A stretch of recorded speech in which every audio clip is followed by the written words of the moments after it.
Kidnapped in London by Sun Yat-sen, Section 1. Preface.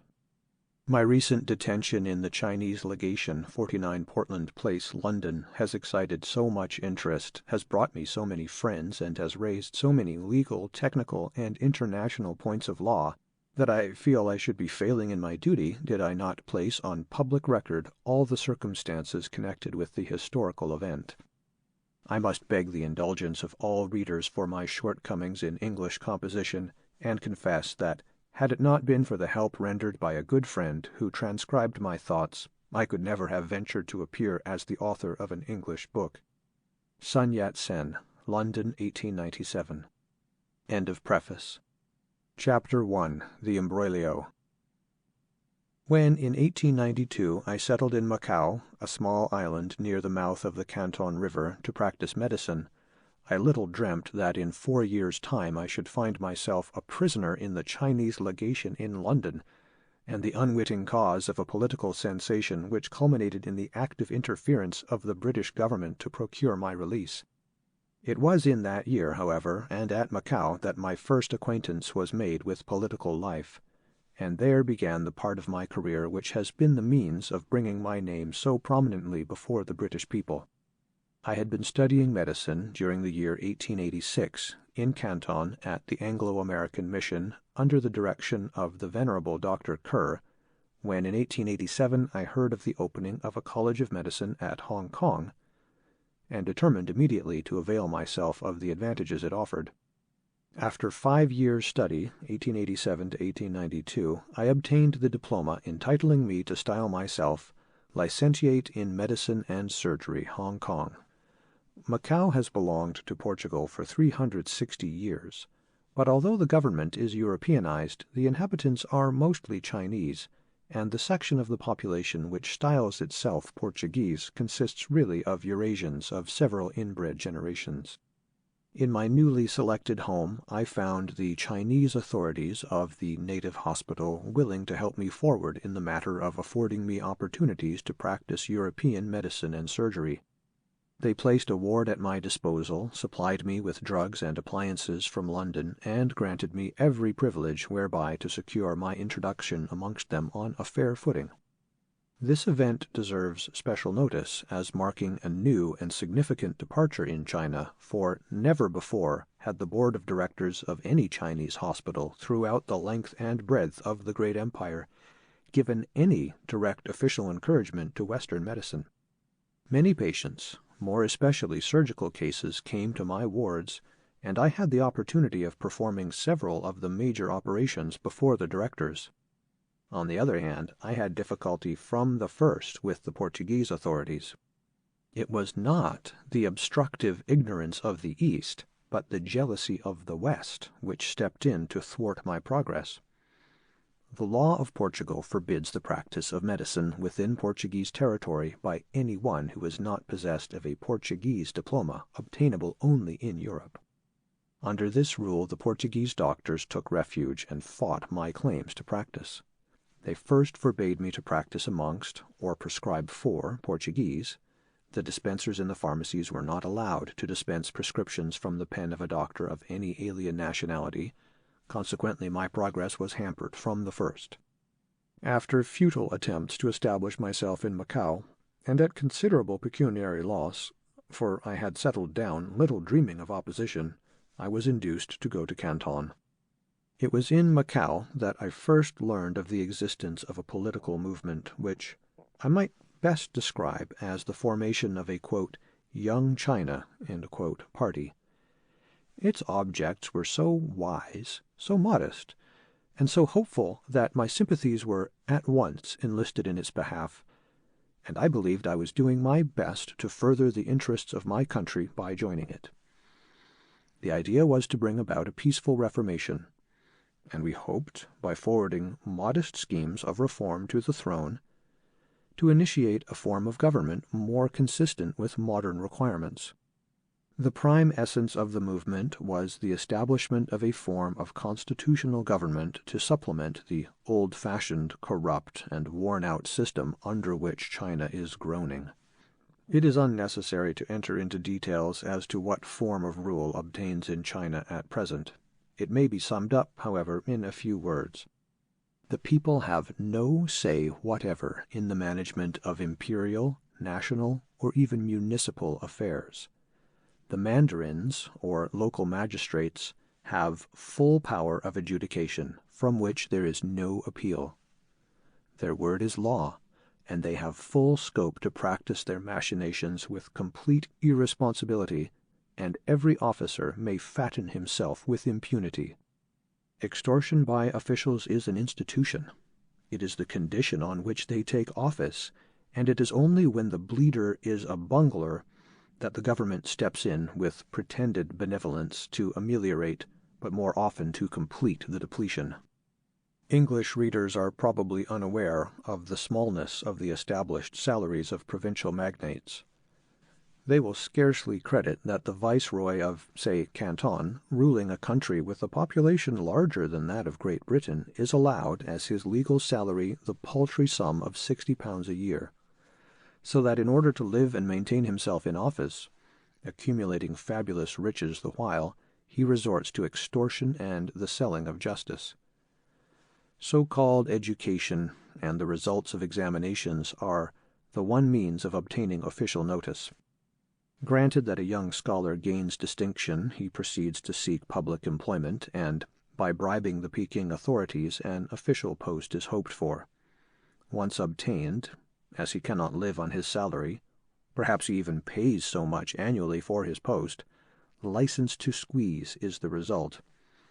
And the man must be stupid indeed who cannot, when backed up by government, make himself rich enough to buy a still higher post in a few years.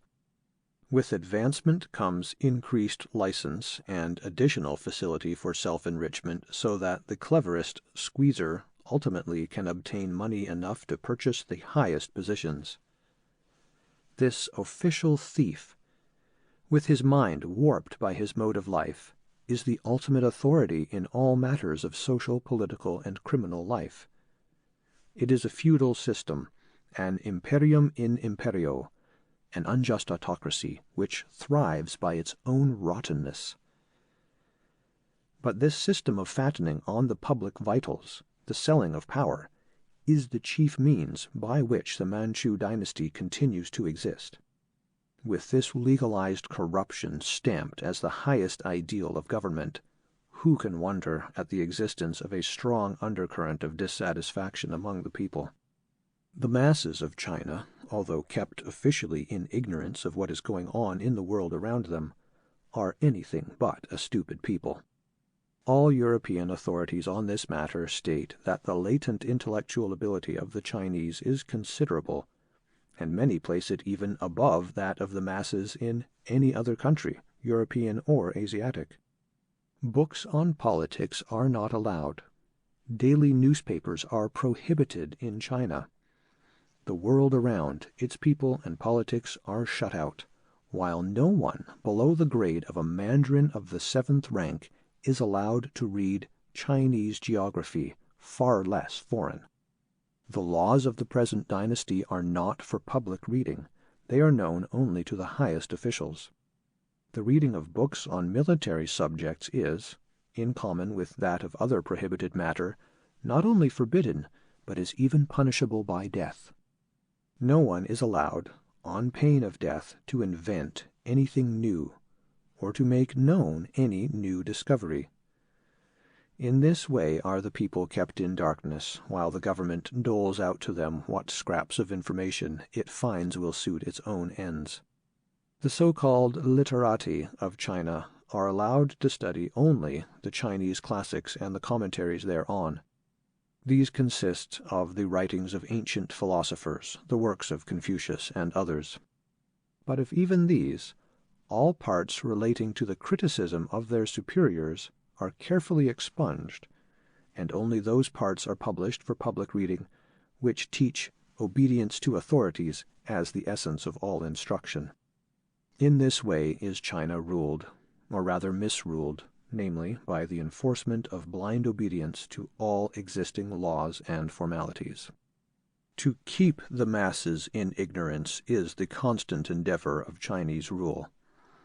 In this way it happened that during the last Japanese incursion, absolutely nothing was known of the war by the masses of China in parts other than those where the campaign was actually waged. Not only did the people a short way inland never hear of the war, but the masses had never even heard of a people called Japanese. And even where the whisper had been echoed, it was discussed as being a, quote, rebellion of the foreign man. With this incubus hanging over her, China has no chance of reform except it come from the throne. And it was to induce the throne to modify this pernicious state of things that the Young China party was formed. Hoping that the Peking authorities, by their more extended contact during recent years with foreign diplomatists, might have learned something of constitutional rule, and might be willing to aid the people in throwing off their deplorable ignorance, I ventured, with others, to approach them, beseeching them, in all humility, to move in this direction for the welfare of China. These petitions only resulted in the infliction of many rigorous punishments. We had seized the moment when the Japanese were threatening Peking, and the emperor, fearing that harsh dealings with the reformers might alienate many of his people, took no notice of them until peace was assured. Then an edict was issued denouncing the petitioners and commanding the immediate cessation of all suggestions of reform. Finding the door closed to mild means, we grew more concrete in our notions and demands, and gradually came to see that some degree of coercion would be necessary. In all quarters we found supporters.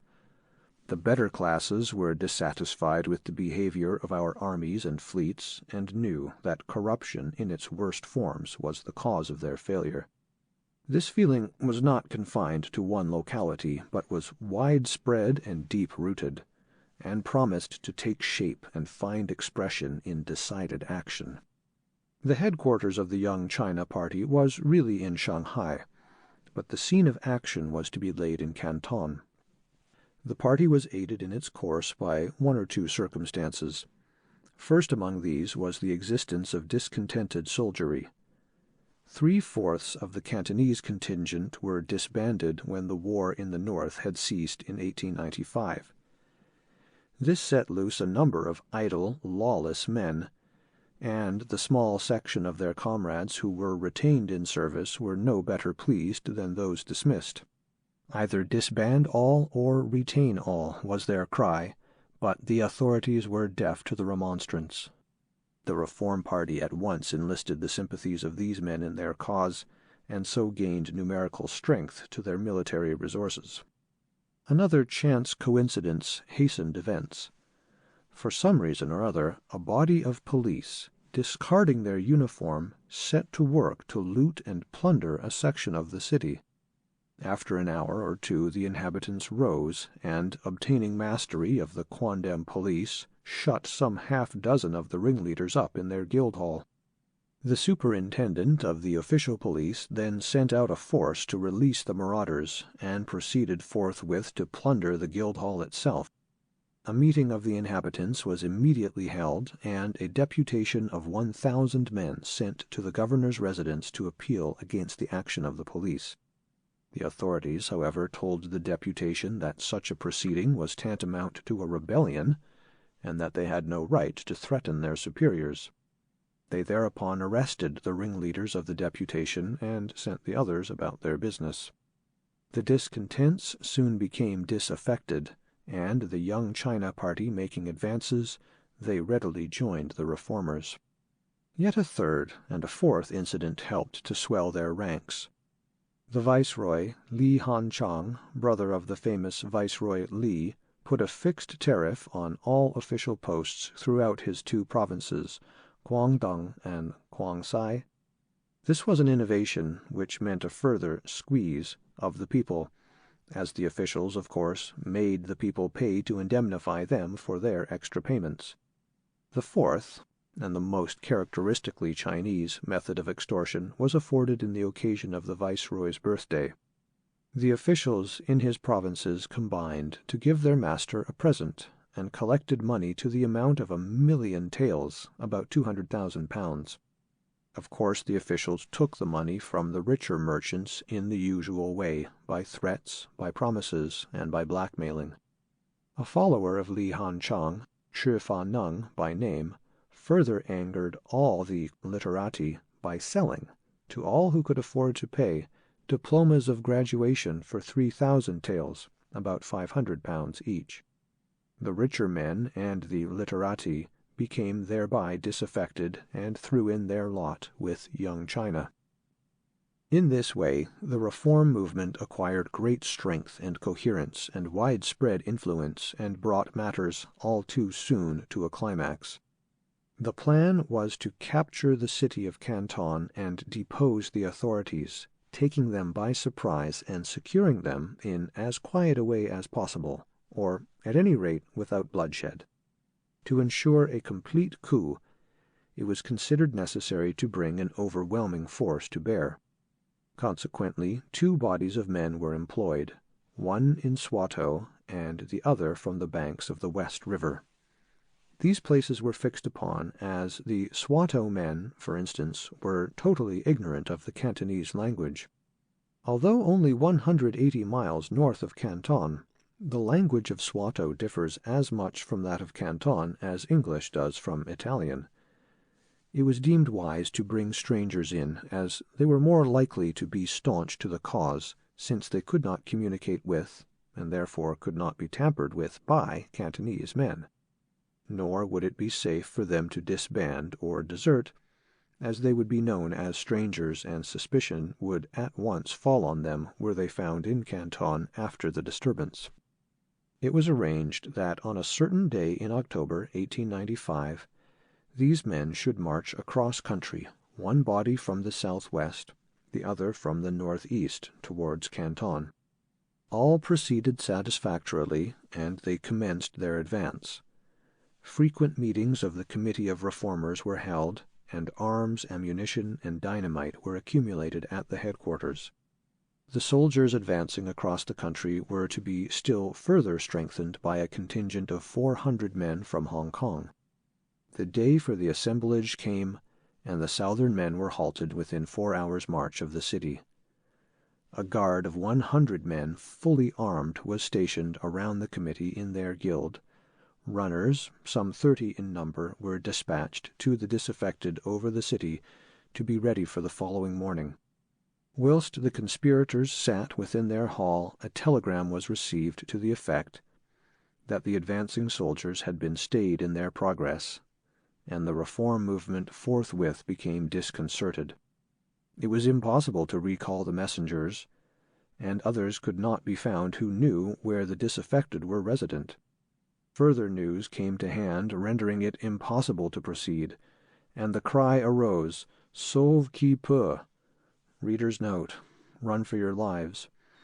A general stampede followed, papers were burnt, arms hidden, and telegrams dispatched to Hong Kong to stop the contingent from that place. The telegram to the Hong Kong agent, however, only reached him after all his men had been got on board a steamer, which also carried many barrels of revolvers. Instead of dismissing the men, as he should have done, he allowed them to proceed, and they landed on the wharf of Canton only to find themselves placed under arrest. The leaders in Canton fled, some one way, some another, I myself, after several hairbreadth escapes, getting on board a steam launch in which I sailed to Macau. Remaining there for 24 hours only, I proceeded to Hong Kong, where, after calling on some friends, I sought my old teacher and friend, Mr. James Cantley. Having informed him that I was in trouble through having offended the Cantonese authorities, and fearing that I should be arrested and sent to Canton for execution, he advised me to consult a lawyer, which I immediately proceeded to do. End of Chapter 1. Chapter 2. My Capture. I did not see Mr. Cantley again, as Mr. Dennis, who directed my steps, constrained me to get away at once. In 2 days' time I went by Japanese steamer to Kobe, whence, after a few days' stay, I proceeded to Yokohama. There I changed my Chinese attire for a European costume a la Japanese. I removed my queue, allowed my hair to grow naturally, and cultivated my mustache. In a few days I sailed from Yokohama for the Hawaiian Islands, and there took up my quarters in the town of Honolulu, where I had many relations, friends, and well-wishers. Wherever I went, whether in Japan, Honolulu, or America, I found all intelligent Chinese imbued with the spirit of reform and eager to obtain a form of representative government for their native land. Whilst walking in the streets of Honolulu, I met Mr. and Mrs. Cantley and family, who were then on their way to England. They did not at first recognize me in my European dress, and their Japanese nurse at once addressed me in the Japanese language, taking me for a countryman. This happened frequently, Japanese everywhere at first taking me for one of themselves and only finding their mistake when they spoke to me. I left Honolulu in June 1896 for San Francisco, where I remained for a month before proceeding eastward. There I met many of my countrymen and was well received by them. I spent 3 months in America and came to Liverpool by the SS Majestic.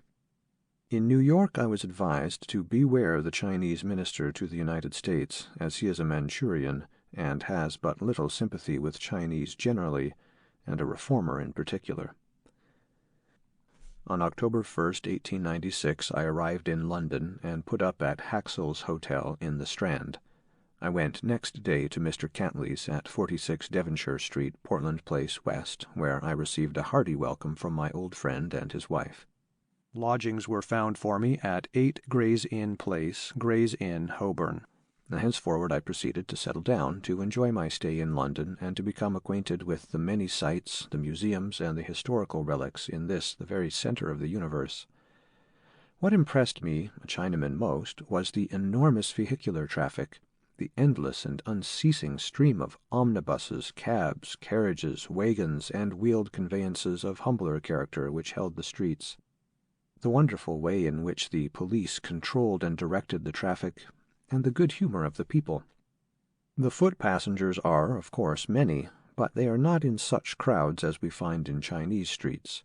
For one thing, our streets are much narrower, being, in fact, mere alleys, and, in the second place, all our goods are conveyed by human carriage, everything being slung from a bamboo pole carried across the shoulders. Yet even in the wide streets of Hong Kong our foot-passenger traffic is in swarms. I was just beginning to know Holborn from the Strand and Oxford Circus from Piccadilly Circus when I was deprived of my liberty in the fashion so fully described by the public press of the country. I had been frequently at Mr. Cantley's, almost daily in fact, and spent most of my time in his study. One day at luncheon he alluded to the Chinese legation being in the neighborhood, and jokingly suggested that I might go round and call there, whereat his wife remarked, "You had better not. Don't you go near it. They'll catch you and ship you off to China." We all enjoyed a good laugh over the remark, little knowing how true the womanly instinct was, and how soon we were to experience the reality. While dining one evening at Dr. Manson's, whom I had also known in Hong Kong as my teacher in medicine, I was jokingly advised by him also to keep away from the Chinese legation. I was well warned, therefore, but as I did not know where the legation was, the warning was of little use. I knew that to get to Devonshire Street I had to get off the omnibus at Oxford Circus, and from thence go straight north up a wide street till I found the name Devonshire on the corner house.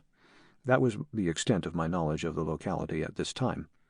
On Sunday morning, October 11th, at almost 10:30, I was walking towards Devonshire Street, hoping to be in time to go to church with the doctor and his family, when a Chinaman approached in a surreptitious manner from behind and asked, in English, whether I was Japanese or Chinese.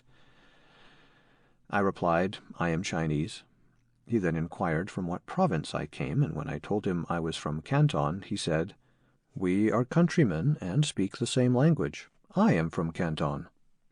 It should be observed that English, or pidgin, that is, business English, is the common language between Chinamen from different localities.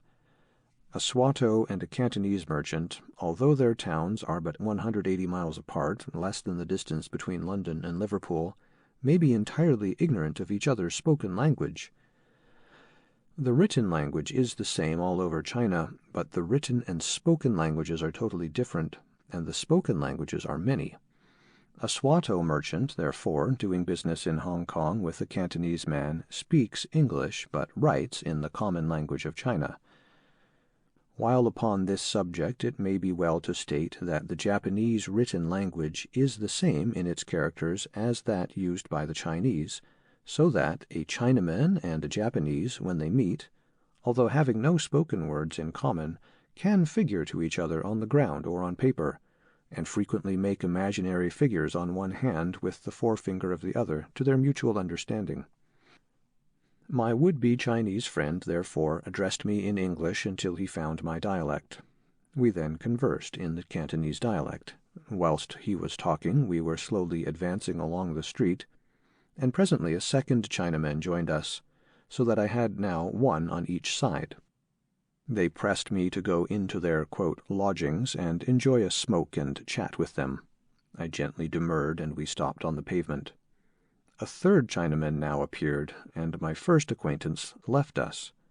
The two who remained further pressed me to accompany them, and I was gradually, and in a seemingly friendly manner, led to the upper edge of the pavement, when the door of an adjacent house suddenly opened, and I was half jokingly and half persistently compelled to enter by my companions, one on either side, who reinforced their entreaties by a quasi-friendly push.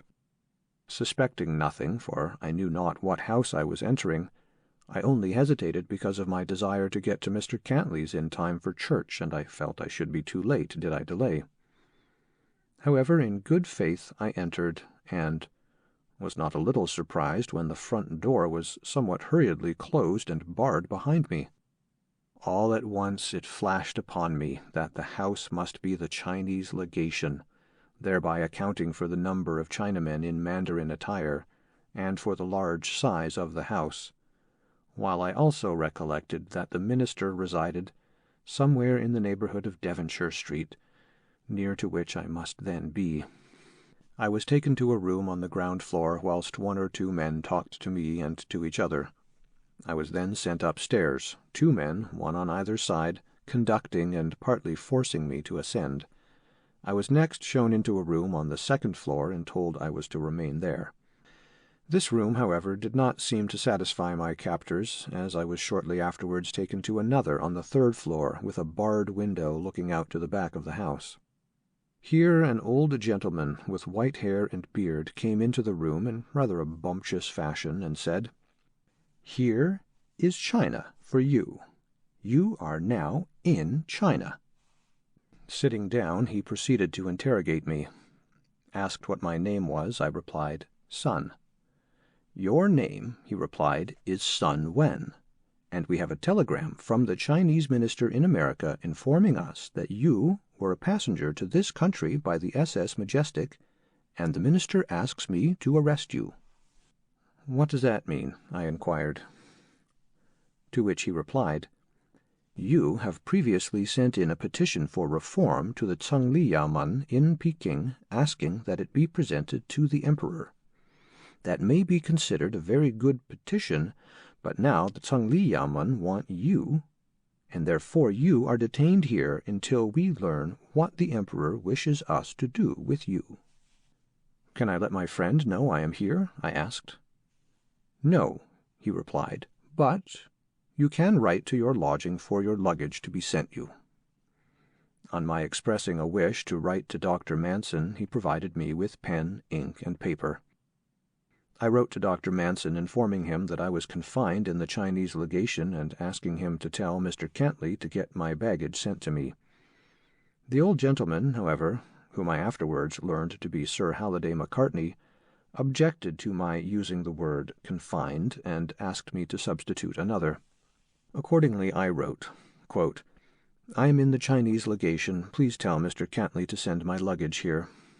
He then said he did not want me to write to my friend and asked me to write to my hotel. I informed him that I was not at a hotel and that, Only Mr. Cantley knew where I was living. It was very evident my interrogator was playing a crafty game to get hold of my effects, and more especially my papers, in the hope of finding correspondence whereby to ascertain who my Chinese accomplices or correspondents were.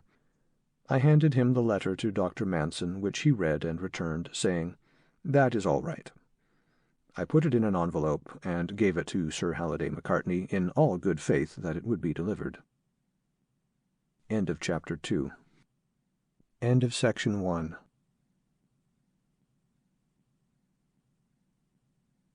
Section 2. Chapter 3. My Imprisonment. Sir Halliday then left the room, shut the door, and locked it, and I was a prisoner under lock and key. Shortly afterwards I was disturbed by the sound of carpentry at the door of my room, and found that an additional lock was being fixed thereto. Outside the door was stationed a guard of never less than 2 people, one of whom was a European. Sometimes a third guard was added. During the first 24 hours the Chinese guards at the door frequently came in and spoke to me in their own dialect, which I understood fairly well. They did not give me any information as to my imprisonment, nor did I ask them any questions, further than that the old gentleman who had locked me up was Sir Halliday Macartney, the Ma Tai Yun, as they called him, Ma standing for Macartney, Tai Yun being the equivalent for His Excellency. This is in the same category with the name under which the Chinese minister passes here, Kung Tai Yun. Kung is his family name or surname. Tai Yun indicates his title, meaning His Excellency. He never gives his real name in public matters, thereby compelling every foreigner to unconsciously style him, quote, His Excellency. I often wonder if he deals with the British government under this cognomen solely. If he does, it is a disparagement and slight that is meant. Court and diplomatic etiquette in China is so nice that the mere inflection of a syllable is quite enough to change the meaning of any communication to the foreigner from a compliment to a slight. This is constantly striven after in all dealings with foreigners, and it requires a very good knowledge of Chinese literature and culture indeed to know that any message delivered to a foreigner does not leave the Chinese diplomatist hugging himself with delight at having insulted a foreigner of high rank without his knowing it. To the people around him he thereby shows his own preeminence, and how the, quote, foreign devils, the Yonghuaiji, are his inferiors. Several hours after my imprisonment, one of the guard came into my room and told me that Sir Halliday Macartney had ordered him to search me. He proceeded to take my keys, pencil, and knife. He did not find my pocket, in which I had a few bank-notes, but he took the few unimportant papers I had. They asked me what food I wanted, and, at my request, brought me some milk, which I drank. During the day 2 English servants came to light the fire, bring coals, and sweep the room. I asked the first who came to take a letter out for me, and being promised that this would be done, I wrote a note addressed to Mr. Cantley, 46 Devonshire Street West. When the second servant came I did the same thing. I did not, of course, know till later what had happened to my letters, but both men said they had sent them. That Sunday evening an Englishwoman came in to make up my bed. I did not address her at all. All that night I had no sleep, and lay with my clothes on. On the following day, Monday, 12th October, the 2 English servants came again to attend to the room, and brought coals, water, and food. One said he had sent the note with which I had entrusted him, while the other, Cole, said he could not get out to do so. I suspected, however, that my notes had never reached their destination. On Tuesday the 13th I again asked the younger manservant, not Cole, if he had delivered my letter and had seen Mr. Cantley. He said he had, but as I still doubted him, he swore he had seen Mr. Cantley, who, on receiving the note, said, quote, "All right." Having no more paper, I wrote with pencil on the corner of my handkerchief and asked him to take it to my friend. At the same time I put a half-sovereign in his hand and hoped for the best. I was dubious about his good faith, and I found that my suspicions were but too well-founded, for I ascertained subsequently he went immediately to his employers and disclosed all. On the 4th day of my imprisonment, Mr. Tang, as he is called, came to see me, and I recognized in him the man who had kidnapped me. He sat down and proceeded to converse with me. "When I last saw you," he began, "and took you in here, I did so as part of my official duty. I now come to talk with you as a friend. You had better confess that you are Sun Wen. It is no use denying it. Everything is settled." In a vein of sarcastic pseudo-flattery he continued, "You are well known in China. The Emperor and the Zhongli Yamen are well acquainted with your history. It is surely worth your while dying with so distinguished a name as you have made for yourself upon you." This is a species of Oriental flattery scarcely perhaps to be appreciated by Western minds, but it is considered everything in China, how and under what name and reputation you die. "Your being here," he proceeded, "means life or death. Do you know that?" "How?" I asked. "This is England, not China." "What do you propose to do with me? If you wish extradition, you must let my imprisonment be known to the British government, and I do not think the government of this country will give me up." "We are not going to ask legal extradition for you," he replied. "Everything is ready. The steamer is engaged. You are to be bound and gagged and taken from here so that there will be no disturbance. And you will be placed on board in safe keeping. Outside Hong Kong harbor there will be a Chinese gunboat to meet you, and you will be transferred to that and taken to Canton for trial and execution." I pointed out that this would be a risky proceeding, as I might have the chance of communicating with the English on board on the way. This, however, Tong declared would be impossible, as, said he, "you will be as carefully guarded as you are here, so that all possibility of escape will be cut off." I then suggested that the officers on board might not be of the same mind as my captors, and that some of them might sympathize with me and help me. "The steamboat company," replied Tong, "are friends of Sir Halliday Macartney's and will do what they are told." In reply to my questions, he told me that I should be taken by one of the Glen line of steamers, but that my departure would not take place that week. This was October 14th, as the minister was unwilling to go to the expense of exclusively chartering the steamer, and he wished to have the cargo shipped first, so that only the passenger tickets would have to be paid for. "Sometime next week," he added, "the cargo will be embarked, and you will go then."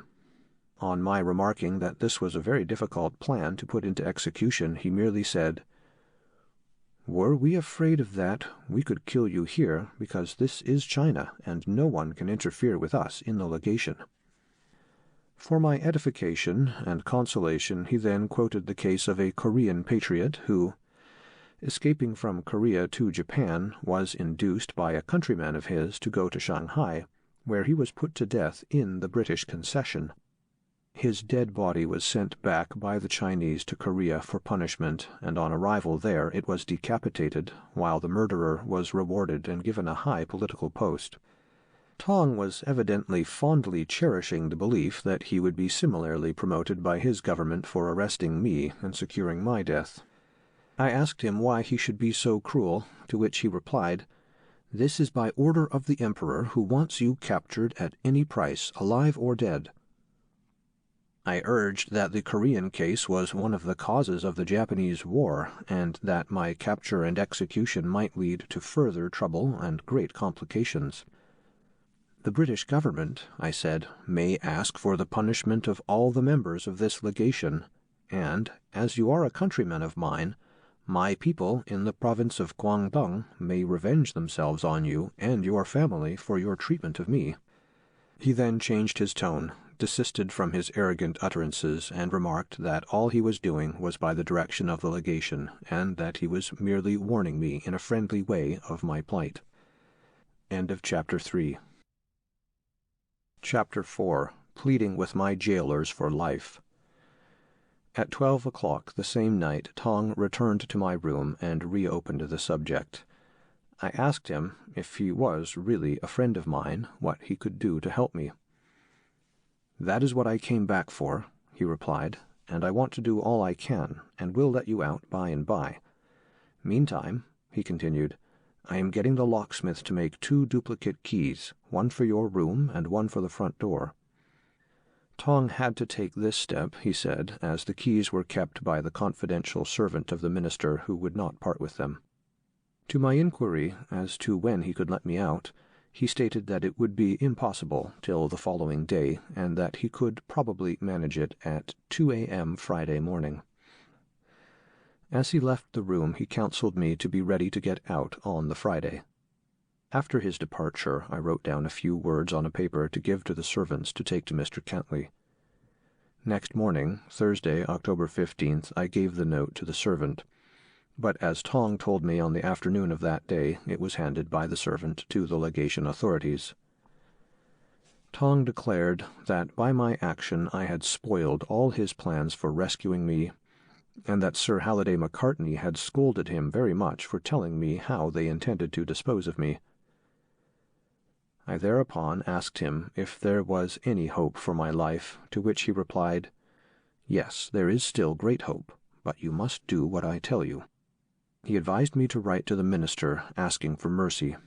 This I agreed to do, and asked for pen, ink, and paper. These Tong told Cole to bring me. I asked, however, that Chinese ink and paper should be supplied me, as I could not write to the Chinese minister in English. To this Tong replied, "Oh, English is best, for the minister is but a figurehead. Everything is in Macartney's hands, and you had better write to him." When I asked what I should write, he said, "You must deny that you had anything to do with the Canton plot. Declare that you were wrongly accused by the mandarins, and that you came to the legation to ask for redress." I wrote to his dictation a long letter to this effect in Tong's presence. Having addressed the folded paper to Sir Halliday Macartney, whose name Tong spelt for me, as I did not know how, I handed it to Tong, who went off with it in his possession, and I never saw the intriguer again. This was no doubt a very stupid thing to have done, as I thereby furnished my enemies with documentary evidence that I had come voluntarily to the legation. But as a dying man will clutch at anything, so I, in my strait, was easily imposed upon. Tong had informed me that all my notes had been given up by the servants, so that none of them had reached my friends outside. I then lost all hope, and was persuaded that I was face to face with death. During the week I had written statements of my plight on any scraps of paper I could get and thrown them out of the window. I had at first given them to the servants to throw out, as my window did not look out on the street, but it was evident all of them had been retained. I therefore attempted to throw them out at my own window myself, and by a lucky shot one fell on the leads of the back premises of the next house. In order to make these missives travel further, I weighted them with coppers, and when these were exhausted, 2-shilling pieces, which, in spite of the search, I had managed to retain on my person. When the note fell on the next house, I was in hopes that the occupants might get it. One of the other notes, striking a rope, fell down immediately outside my window. I requested a servant, not Cole, to pick it up and give it to me, but instead of doing so he told the Chinese guards about it, and they picked it up. Whilst searching about, the letter on the leads of the next house caught their attention, and climbing over they got possession of that also, so that I was bereft of that hope too. These notes they took to their masters. I was now in a worse plight than ever, for they screwed up my window, and my sole means of communication with the outside world seemed gone.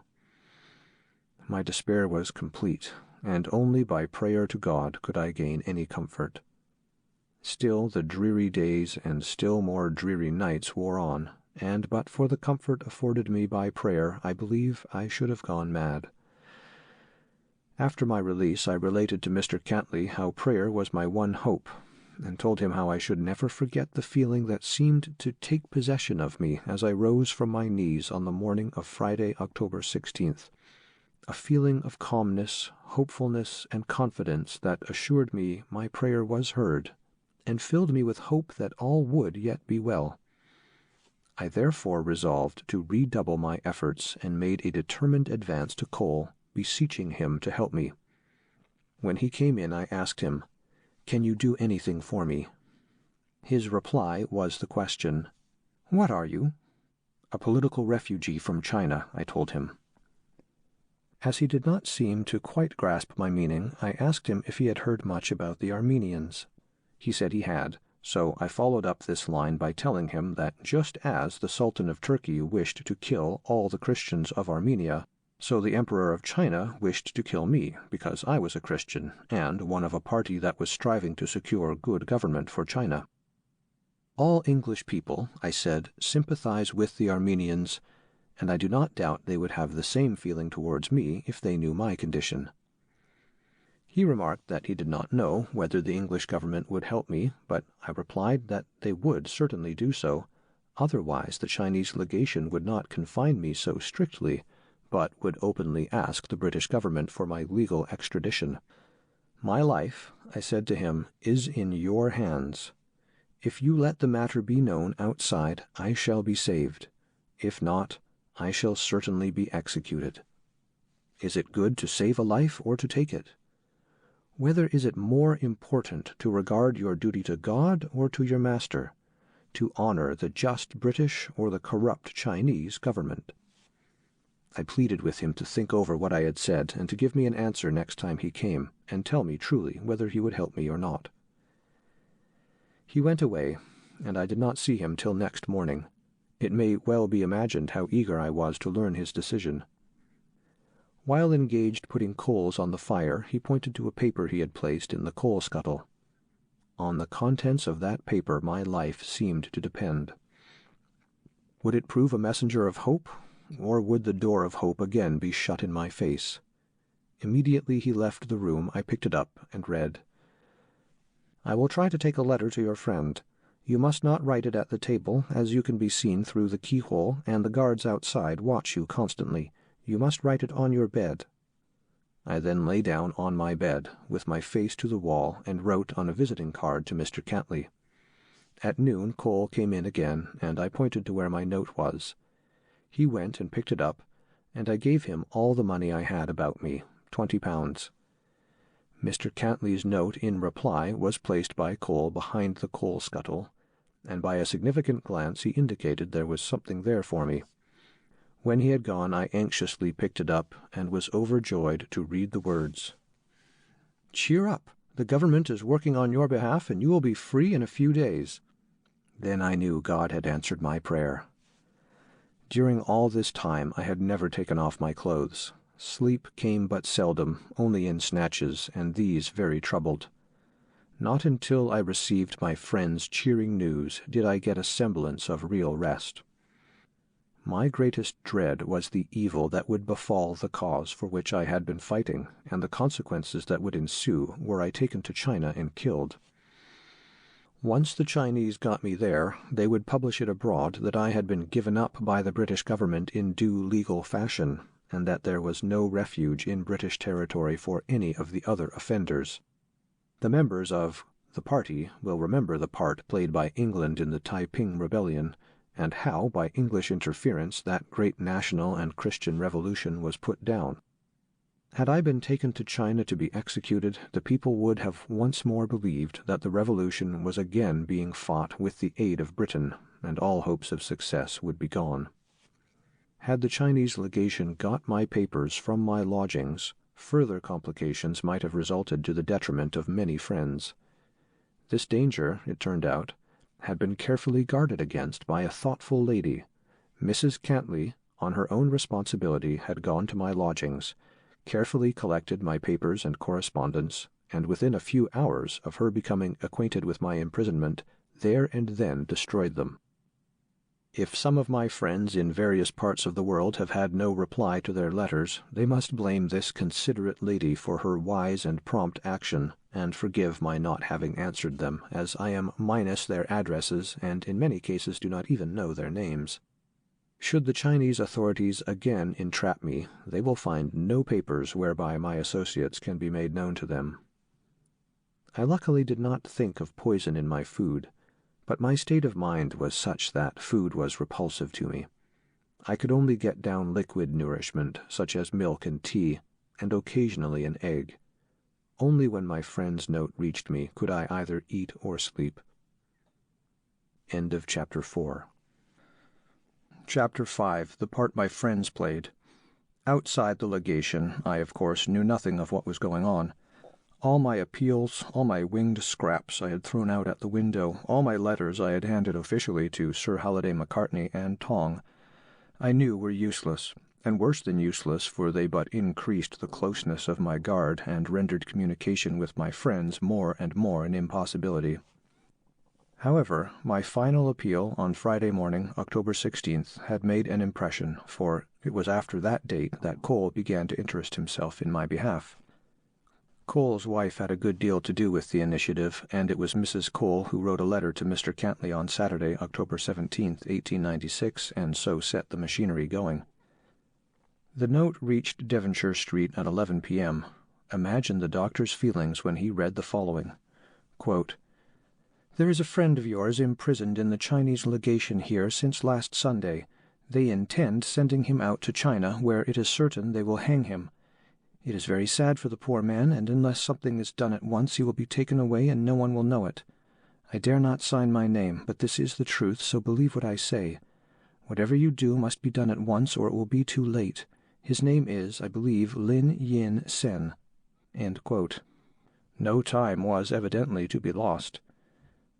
Late as it was, after ascertaining Sir Halliday Macartney's address, Mr. Cantley set out to find him. He little knew that he was going straight to the head centre of all this disgraceful proceeding.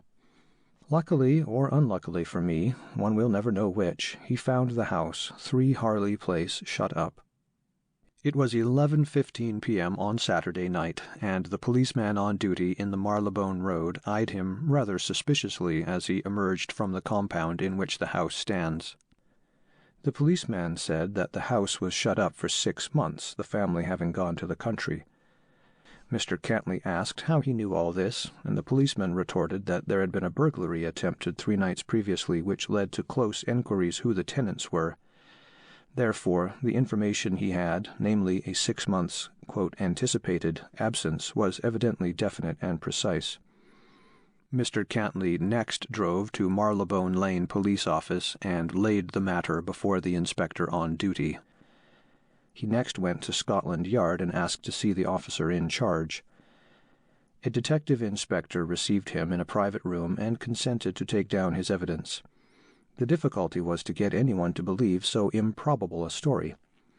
The police authority politely listened to the extraordinary narrative, but declared that it was impossible for Scotland Yard to take the initiative, and Mr. Cantley found himself in the street about 1 a.m. in no better plight than when he set out.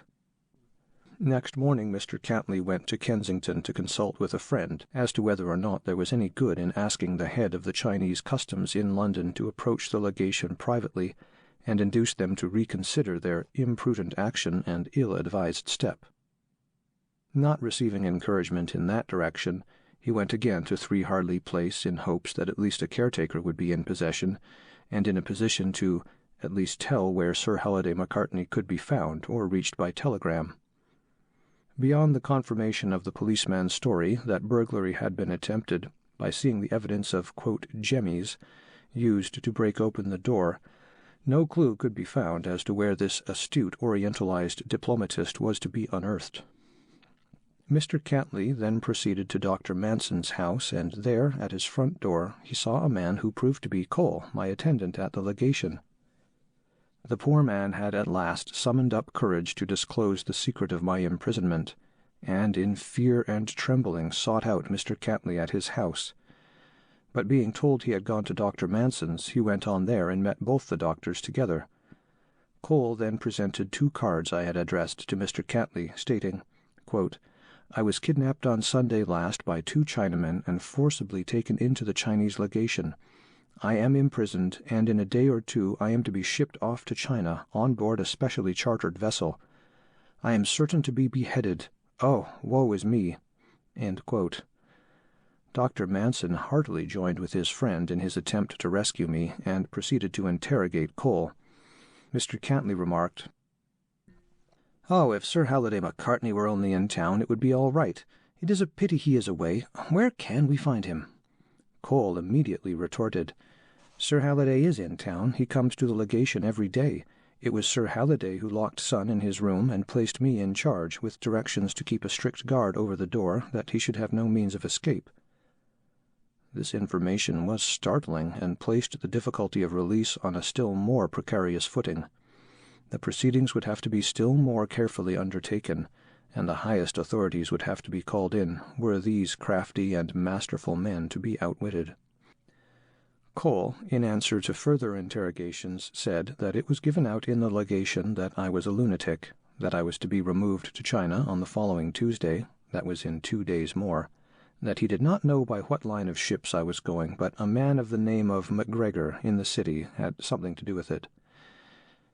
It also came out that 2 or 3 men dressed as Chinese sailors had been to the legation during the week, and Cole had no doubt their visit had something to do with my removal, as he had never seen men of that description in the house before.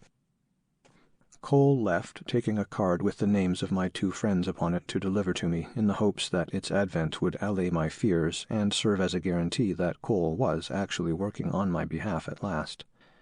The 2 doctors then set out to Scotland Yard to try the effects of a further appeal in that direction. The inspector on duty remarked, "You were here at 12:30 a.m. this morning. I'm afraid it is no use your coming here again so soon." The paramount difficulty was to know where to go to represent the fact that a man's life was in danger, that the laws of the country were being outraged, that a man was to be practically given over in the metropolis of the British Empire to be murdered. On quitting the premises, they took counsel together and decided to invade the precincts of the Foreign Office. They were told the resident clerk would see them at 5 p.m. At that hour they were received and delivered their romantic tale to the willing ears of the courteous official. Being Sunday, of course nothing further could be done, but they were told that the statement would be laid before a higher authority on the following day. But time was pressing, and what was to be done? That night might see the tragedy completed and the prisoner removed on board a vessel bound for China. What was most dreaded was that a foreign ship would be selected, and under a foreign flag the British authorities were powerless. The last hope was that if I were removed before they succeeded in rousing the authorities, and the vessel actually got away, that it might be stopped and searched in the Suez Canal.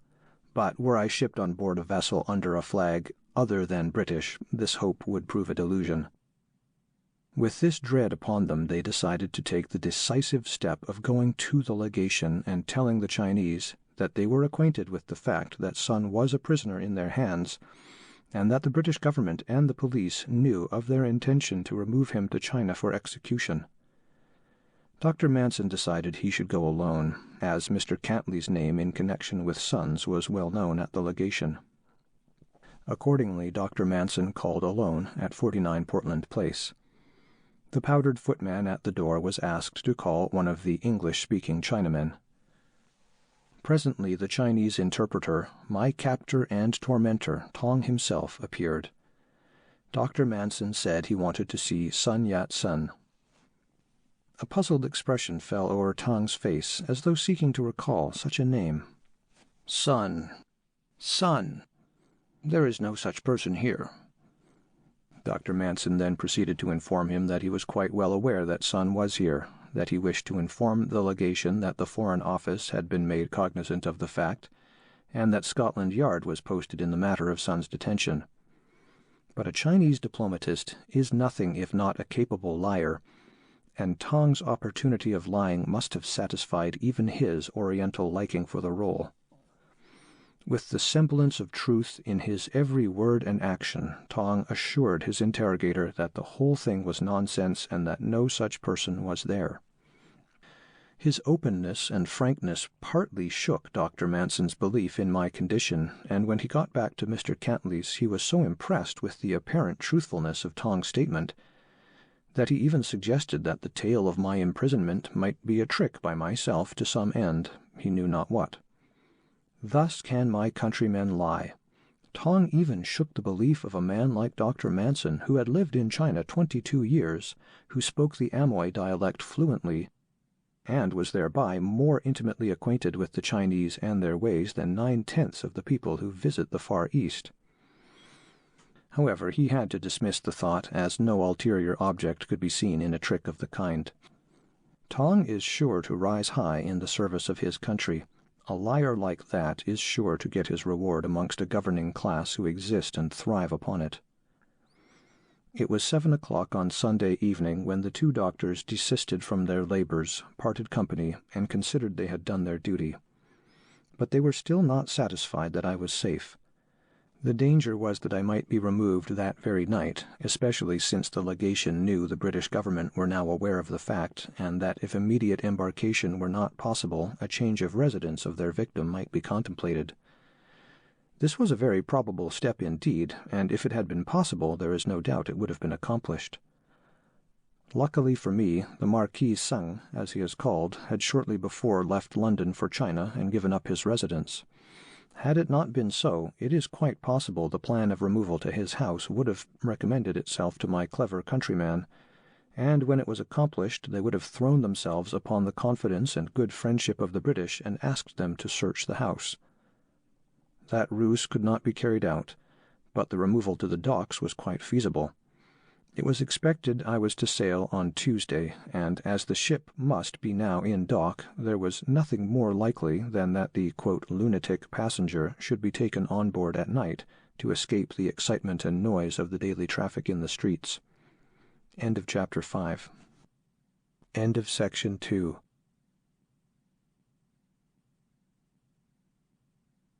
Section 3. Chapter 6. The Search for a Detective. With all this in his mind, Mr. Cantley set forth again, this time to search out some means of having the legation watched. He called at a friend's house and obtained the address of Slater's firm of private detectives in the city. Hither he went, but Slater's office was closed. On Sunday, it would seem, no detectives are required. Can no trouble arise on Sunday in England? It must be remembered that the division of the month is but an artificial and mundane convenience, and crime does not always accommodate itself to such vagaries of the calendar as the portioning the month into weeks. However, there was the hard fact. Slater's office was shut, and neither shouting, bell-ringing, nor hard knocks could elicit any response from the granite buildings in Basingall Street. A consultation in the street with a policeman and the friendly cabman, who was taken into the secret of my detention, ended in a call at the nearest police station. Here the tale had to be unfolded again, and all the doubts as to the doctor's soberness and sanity set at rest before anything further could be attempted. Where was the place? Portland Place West. Oh, it is no good coming here. You must go back to the West End. We belong to the city police. To the doctor's mind, neither Eastern nor Western police were of any avail. However, he persisted, could a detective not be obtained to watch the house? No. It was out of the power of the city police to interfere in the West End work. Have you not some old police constable, a reserve man, who would be willing to earn a little money at a job of the kind? Mr. Cantley asked. Well, there might be. Let us see. And here a number of men fell good-naturedly to discussing whom they could recall to memory. Well, yes, they thought so-and-so would do. Where does he live? Oh, he lives in Leytonstone. You could not get him tonight. This is Sunday, you know. Sunday I should think it was, and my head in the balance. After a long discussion a man's name was suggested, and they got rid of the persistent doctor. The man's address was Gibston Square, Islington. But before starting thence, Mr. Cantley thought he would give the newspapers the whole tale, so he drove to the Times office and asked for the sub-editor. A card to fill in was handed him as to the nature of his business, and he wrote, "Case of kidnapping at the Chinese legation." This was 9 p.m., and he was told no one would be in until 10 p.m. Away then he went to Islington in search of his man. After a time the darkly lit square was found, and the number proving correct, the abode was entered. But again disappointment followed, for, quote, He could not go, but he thought he knew a man that would. Well, there was no help for it, but where did this man live? Oh, he was a wonderful chap, but the card bearing his address could not be found.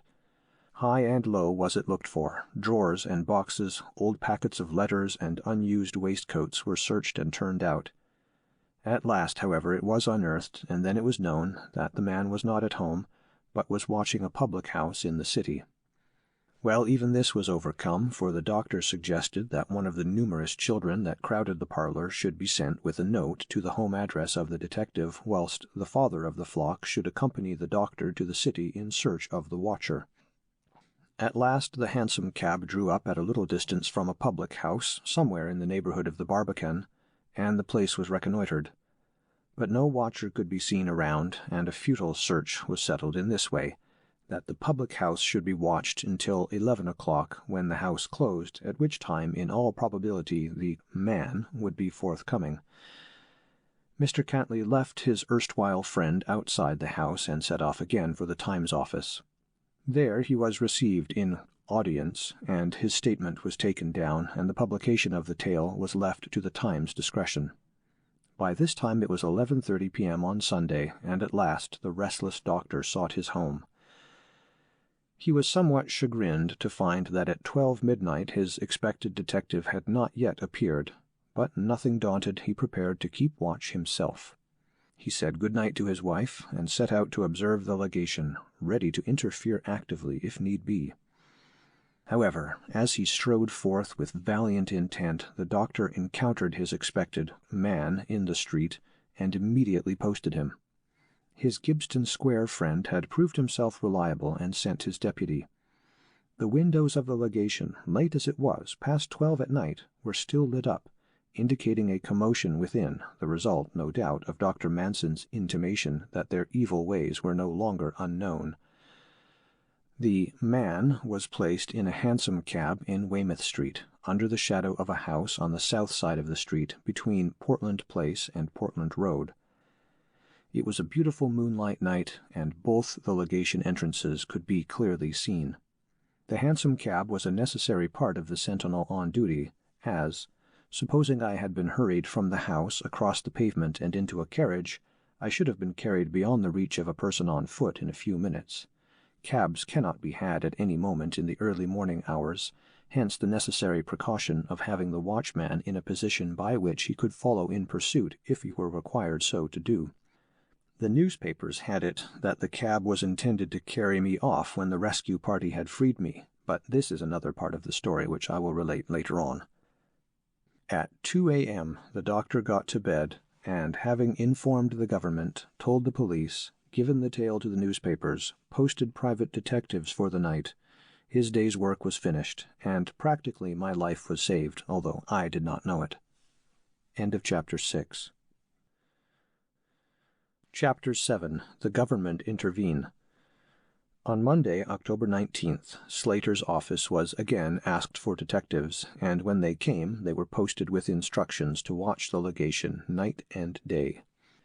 At 12 noon, by appointment at the Foreign Office, Mr. Cantley submitted his statement in writing. The Foreign Office were evidently anxious that some less official plan of release should be effected than by their active interference, in the hopes that international complications might be averted.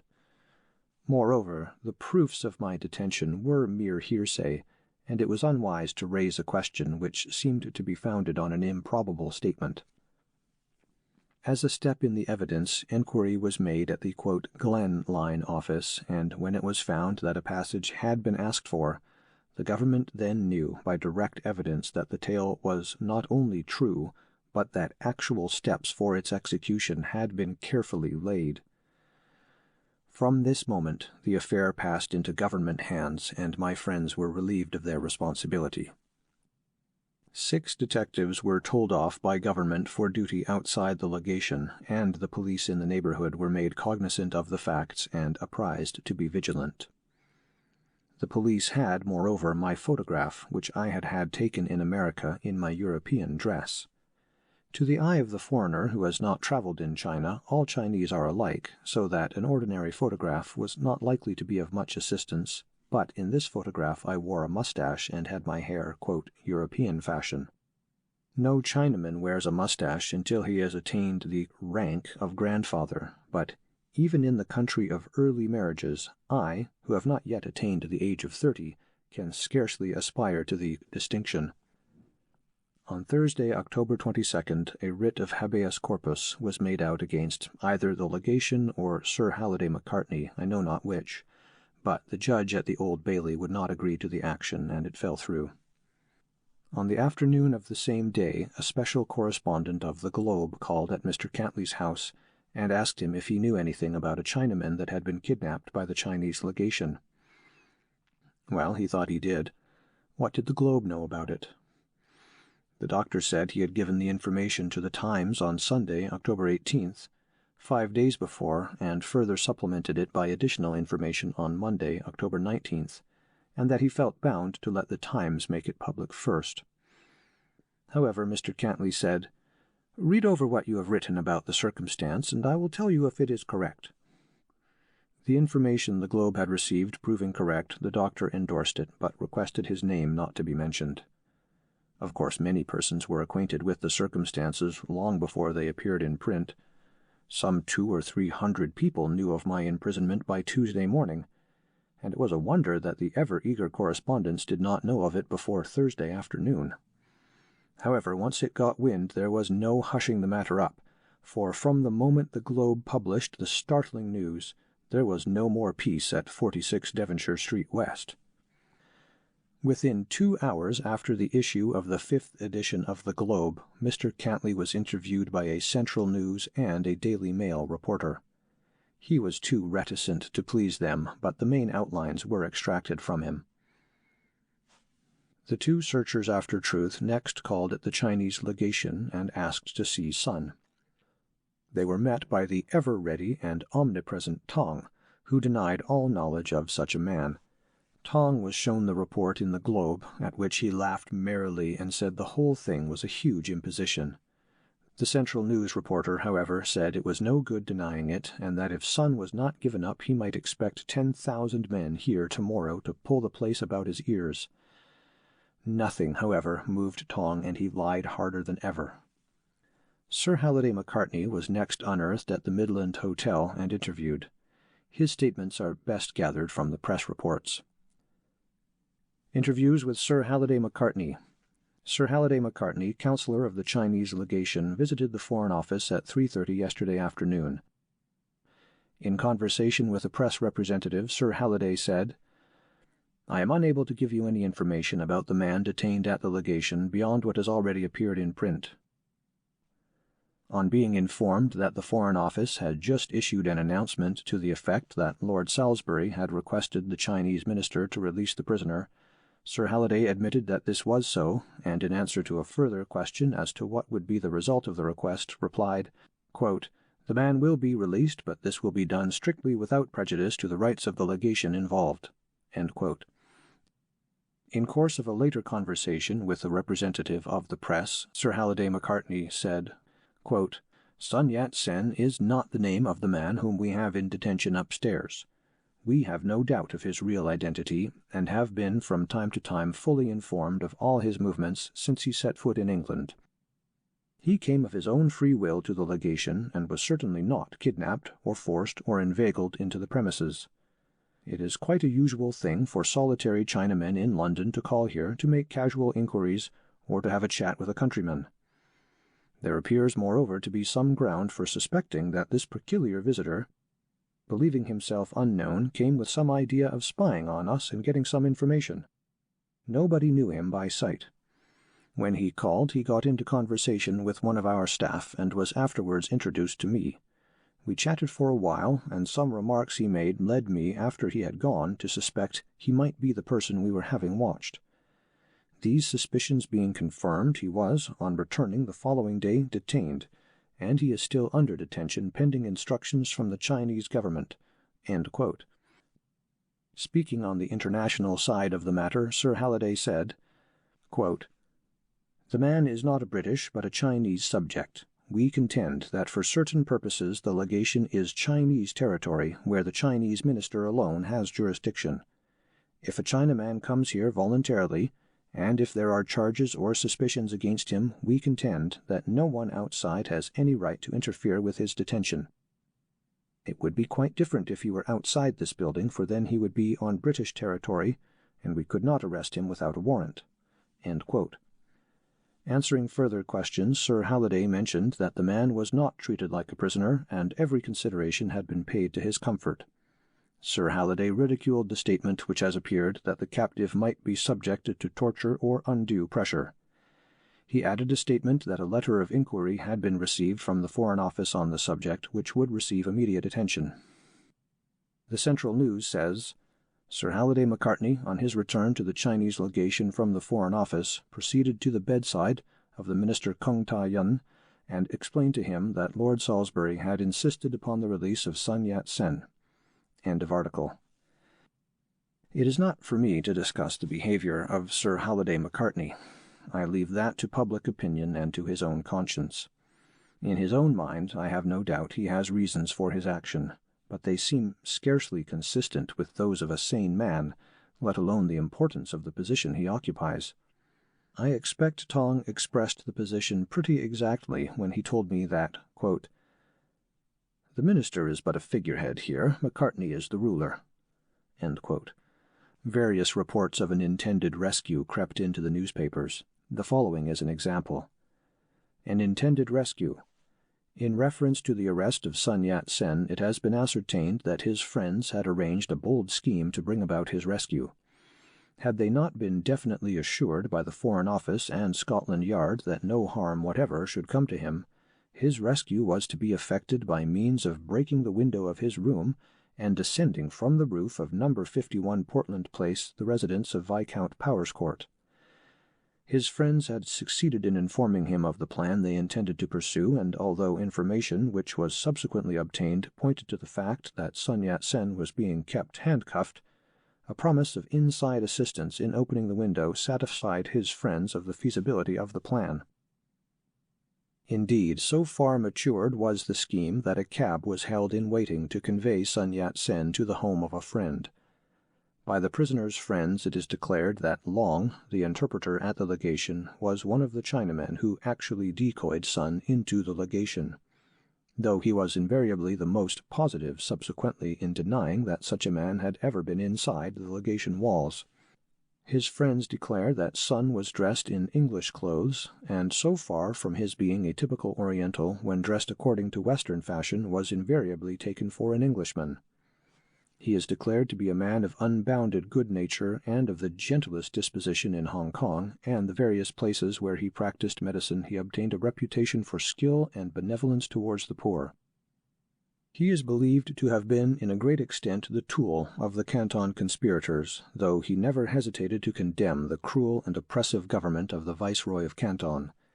He is said to have journeyed throughout Canton in the interests of his society, and the plot itself is declared to be the most widespread and formidable since the present emperor commenced to reign. End of article. The real facts are these. Cole sent the following communication to Mr. Cantley on October 19, 1896, quote, "I shall have a good opportunity to let Mr. Sun out onto the roof of the next house in Portland Place tonight. If you think it advisable, get permission from the occupants of the house to have someone waiting there to receive him. If I am to do it, find means to let me know." End quote. Mr. Cantley went with this letter to Scotland Yard and requested that a constable be posted with himself on the roof of the house in question. But the Scotland Yard authorities, thinking it was an undignified proceeding, dissuaded him from his purpose, and gave it as their firm conviction that I should walk out by the front door in a day or two. End of Chapter 7. Chapter 8. Released. On October 22nd, Cole directed my attention to the coal scuttle, and when he left the room I picked up a clipping from a newspaper which proved to be the Globe. There I read the account of my detention under the heading, "Startling Story, Conspirator Kidnapped in London, Imprisonment at the Chinese Embassy," and then followed a long and detailed account of my position. At last the press had interfered, and I felt that I was really safe. It came as a reprieve to a condemned man, and my heart was full of thankfulness. Friday, October 23rd dawned, and the day wore on, and still I was in durance.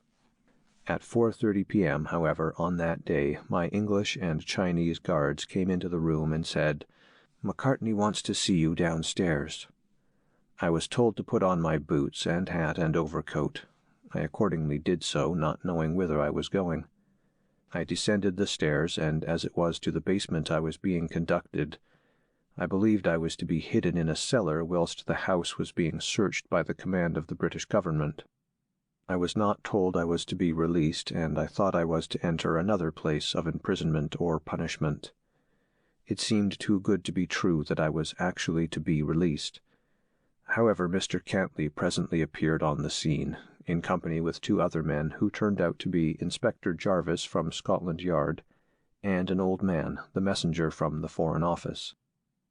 Sir Halliday Macartney then, in the presence of these gentlemen, handed me over the various effects that had been taken from me and addressed the government officials to the following effect, quote, "I hand this man over to you, and I do so on condition that neither the prerogative nor the diplomatic rights of the legation are interfered with," end quote, or words to that effect.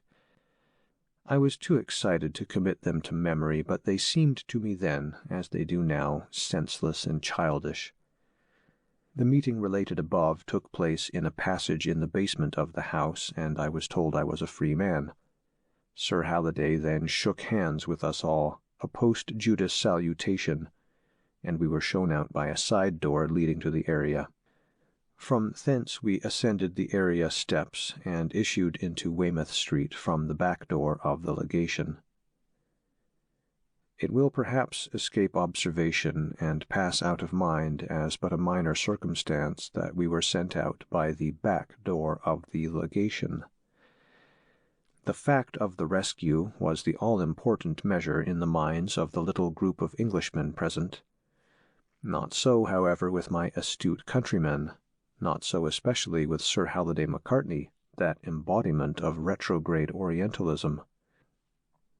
The fact that the representatives of the British government were shown out by the back door as common carrion will redound to the credit of the minister and his clientele in the high courts of their country. It was intended as a slight and insult, and it was carried out as only one versed in the Chinese methods of dealing with foreigners can appreciate.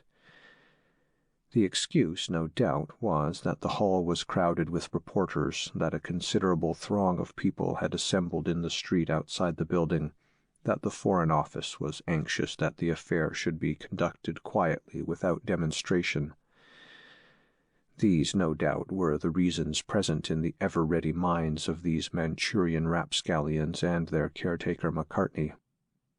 To English ways of looking at things, the fact of my release was all that was cared for. But to the Chinese, the manner of the release wiped out all the triumph of British diplomacy in obtaining it. Both had their triumph, and no doubt it brought them equal gratification. It was not an imposing party that proceeded to the Chinese legation that Friday afternoon in October, but one member of it, the venerable old messenger from the Foreign Office, had a small note concealed in the depths of his greatcoat pocket that seemed to bear great weight. It must have been short and to the point, for it took Macartney but 2 or 3 seconds to master its contents. Short it may have been, but it bore the sweet message of freedom for me, and an escape from death, and what I dreaded more, the customary exquisite torture to which political prisoners in China are submitted to procure confession of the names of accomplices. In Weymouth Street a considerable crowd had assembled, and the ever-present newspaper reporter tried to inveigle me there and then into a confession. I was, however, speedily put into a 4-wheeled cab, and in company with Mr. Cantley, Inspector Jarvis, and the messenger, driven off towards Scotland Yard. On the way thither, Inspector Jarvis gravely lectured me on my delinquencies, and scolded me as a bad boy, and advised me to have nothing to do any more with revolutions. Instead of stopping at Scotland Yard, however, the cab drew up at the door of a restaurant in Whitehall, and we got out on the pavement. Immediately the newspaper men surrounded me. Where they came from I could not tell. We had left them a mile away in Portland Place, and here they were again the moment my cab stopped. There is no repressing them. One man had actually, unknown to us, climbed up on the seat beside the driver. He it was that stayed the cab at the restaurant, knowing well that if once I was within the precincts of Scotland Yard they could not get at me for some time. Unless the others, some dozen in number, were on the roof of my cab, I cannot understand where they sprang from.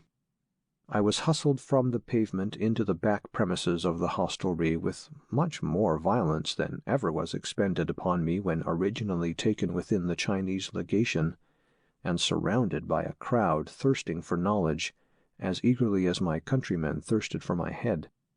Pencils executed wonderful hieroglyphics which I had never seen before, and I did not know until that moment that English could be written in what seemed to me cuneiform characters. I found out afterwards it was in shorthand they were writing.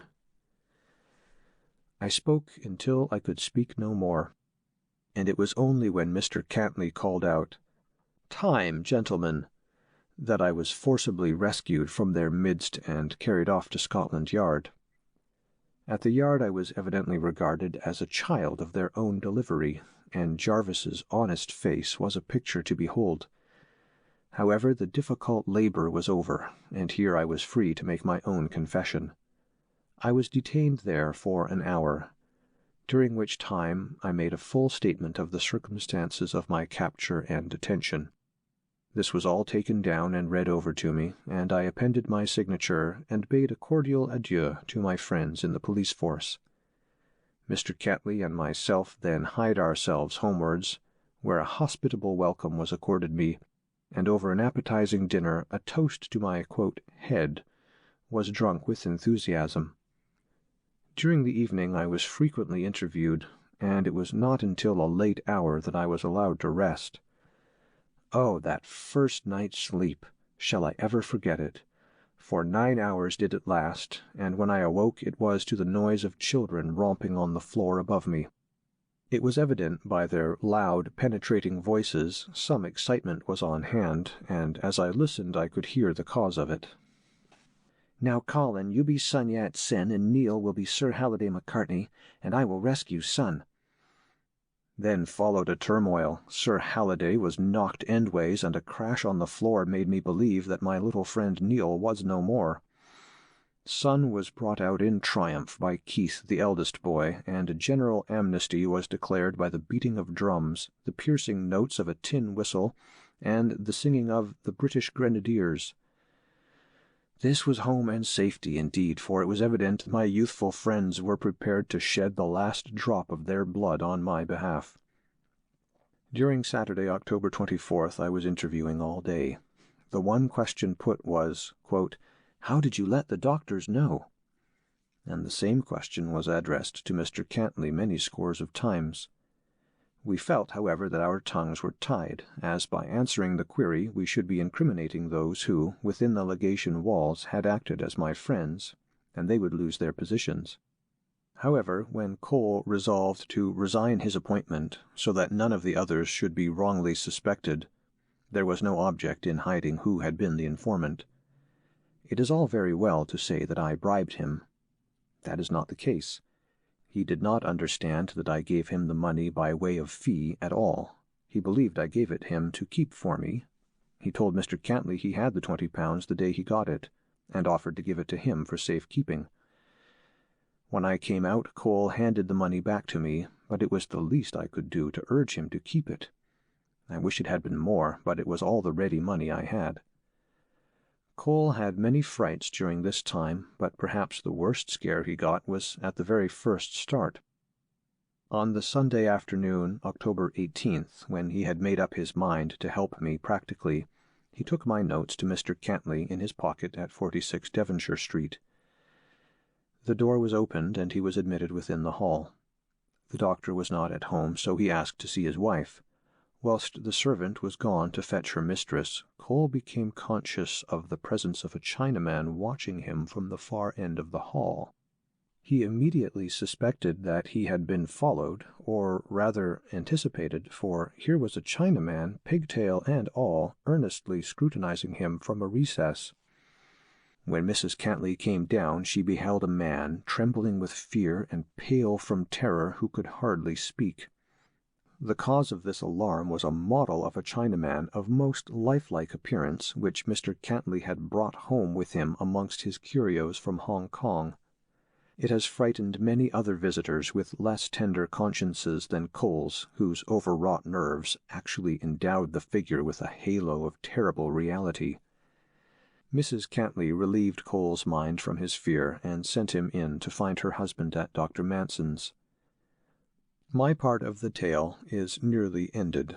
What further complications in connection with this affair may arise, I cannot say. There is not time as yet to hear how the papers in other English-speaking countries will deal with the subject, and as Parliament has not yet assembled, I cannot say what questions appertaining to the event may be forthcoming.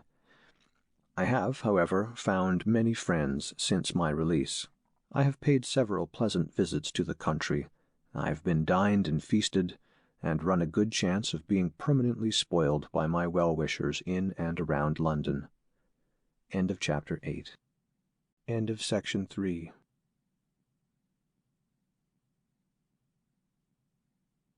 Section 4. Appendix. I append a few of the numerous articles called forth by my arrest. The first is a letter from Professor Holland to the Times, and is headed, "The Case of Sun Yat-sen, to the Editor of the Times. Sir, the questions raised by the imprisonment of Sun Yat-sen are two in number. First, was the act of the Chinese minister in detaining him an unlawful act? And secondly, if so, what steps could properly have been taken to obtain his release had it been refused? The reply to the former question is not far to seek. The claim of an ambassador to exercise any sort of domestic jurisdiction, even over members of his suite, is now little heard of, although in 1603 Sully, when French ambassador, went so far as to sentence one of his attachés to death, handing him over to the Lord Mayor for execution. I can recall but one instance of an attempt on the part of a minister to exercise constraint against a person unconnected with his mission. In 1642, Leto, Portuguese minister at The Hague, detained in his house a horse dealer who had cheated him. The result was a riot in which the hotel was plundered, and Vicfour remarks upon the transaction that Leto, who had given public lectures on the law of nations, ought to have known, qu'il ne lui était pas permis de faire une prison de sa maison. Reader's translation, that he is not permitted to make a prison of his house. Sun Yat-sen, while on British soil as a subditus temporarius, reader's translation, temporary subject, was under the protection of our laws, and his confinement in the Chinese legation was a high offense against the rights of the British Crown. The second question, though not so simple, presents no serious difficulty. A refusal on the part of the Chinese minister to release his prisoner would have been a sufficient ground for requesting him to leave the country. If this mode of proceeding would have been too dilatory for the exigencies of the case, it can hardly be doubted that the circumstances would have justified an entry upon the legation premises by the London police. An ambassador's hotel is said to be extraterritorial, but this too compendious phrase means no more than that the hotel is for certain purposes inaccessible to the ordinary jurisdiction of the country in which it stands. The exemptions thus enjoyed are, however, strictly defined by usage, and new exemptions cannot be deduced from a metaphor. The case of Gillenburg in 1717 showed that if a minister is suspected of conspiring against the government to which he is accredited, he may be arrested and his cabinets may be ransacked. The case of the coachman of Mr. Gallatin in 1827 establishes that, after courteous notice, the police may enter a legation in order to take into custody one of its servants who has been guilty of an offense elsewhere. There is also a general agreement that, except possibly in Spain and in the South American republics, the hotel is no longer an asylum for even political offenders. Still less can it be supposed that an illegal imprisonment in a minister's residence will not be put an end to by such action of the local police as may be necessary. It seems needless to inquire into the responsibility which would rest upon the Chinese authorities if Sun Yat-sen was, as he alleges, kidnapped in the open street, or would have rested upon them had they removed him through the streets with a view to shipping him off to China. Acts of this kind find no defenders. What is admitted to have occurred is sufficiently serious and was doubtless due to excess of zeal on the part of the subordinates of the Chinese legation. International law has long been ably taught by Dr. Martin at the Tongwen College of Peking, and the imperial government cannot be supposed to be indifferent to a strict conformity to the precepts of the science on the part of its representatives at foreign courts. I am, sir, your obedient servant, T. E. Holland, Oxford, October 24th. End of article. Another legal opinion is referred to below. Legal opinion. Mr. Cavendish, one of the best authorities on the law of extradition, informed an interviewer at Bow Street yesterday that, speaking from memory, he could cite no case at all parallel with the case of Sun Yat-sen. The case of the Zanzibar pretender was, of course, in no way parallel, for he took refuge in the German consulate. He threw himself on the hospitality of the German government, which, following the procedure sanctioned by international law, refuses to give him up, and conveyed him to German territory on the mainland. Sun Yat-sen's case was that of an alleged Chinese subject having come within the walls of the legation of his own country, was arrested by representatives of his own government for an offense against that government. Mr. Cavendish assumed that if the facts were as stated, the case could only be dealt with by diplomatic representation on the part of our Foreign Office and not by any known legal rule. End of article. The next is a letter from Mr. James G. Wood to the same paper discussing some of the points of law raised in Professor Holland's letter. To the editor of the Times. Sir, the second question proposed by Professor Holland, though fortunately, under the circumstances not of present importance, is deserving of careful consideration. I venture to think his answer to it unsatisfactory. It is suggested that on a refusal by the Chinese minister to release his prisoner, quote, it can hardly be doubted that the circumstances would have justified an entry on the legation premises by the London police. End quote. But why there should not be such a doubt is not explained. This is not solving the question, but guessing at its solution. The London police have no roving commission to release persons unlawfully detained in London houses, and anyone attempting to enter for such a purpose could be lawfully resisted by force. The only process known to the law as applicable to a case of unlawful detention is a writ of habeas corpus, and this is where the real difficulty lies. Could such a writ be addressed to an ambassador or any member of the legation? Or if it were, and it were disregarded, could process of contempt follow? I venture to think not, and I know of no precedent for such proceeding. I agree that the phrase that an ambassador's hotel is extraterritorial is so metaphysical as to be misleading. It is, in fact, inaccurate. The more careful writers do not use it. The true proposition is not that the residence is extraterritorial in the sense in which a ship is often said to be so, but the minister himself is deemed to be so, and as a consequence he and the members of his family and suite are said to enjoy a complete immunity from all civil process. It is not a question of what may or may not be done in the residence, but what may or may not be done to individuals. That being so, the process I have mentioned appears to involve a breach of the Comity of Nations. To adduce cases where the police have, under a warrant, entered an embassy to arrest persons who have committed an offense elsewhere, to found the proposition that, quote, the local police may take action to put an end to an illegal imprisonment, end quote, begun and continued within the embassy, does not land us on safe ground. There is no common feature in the two cases.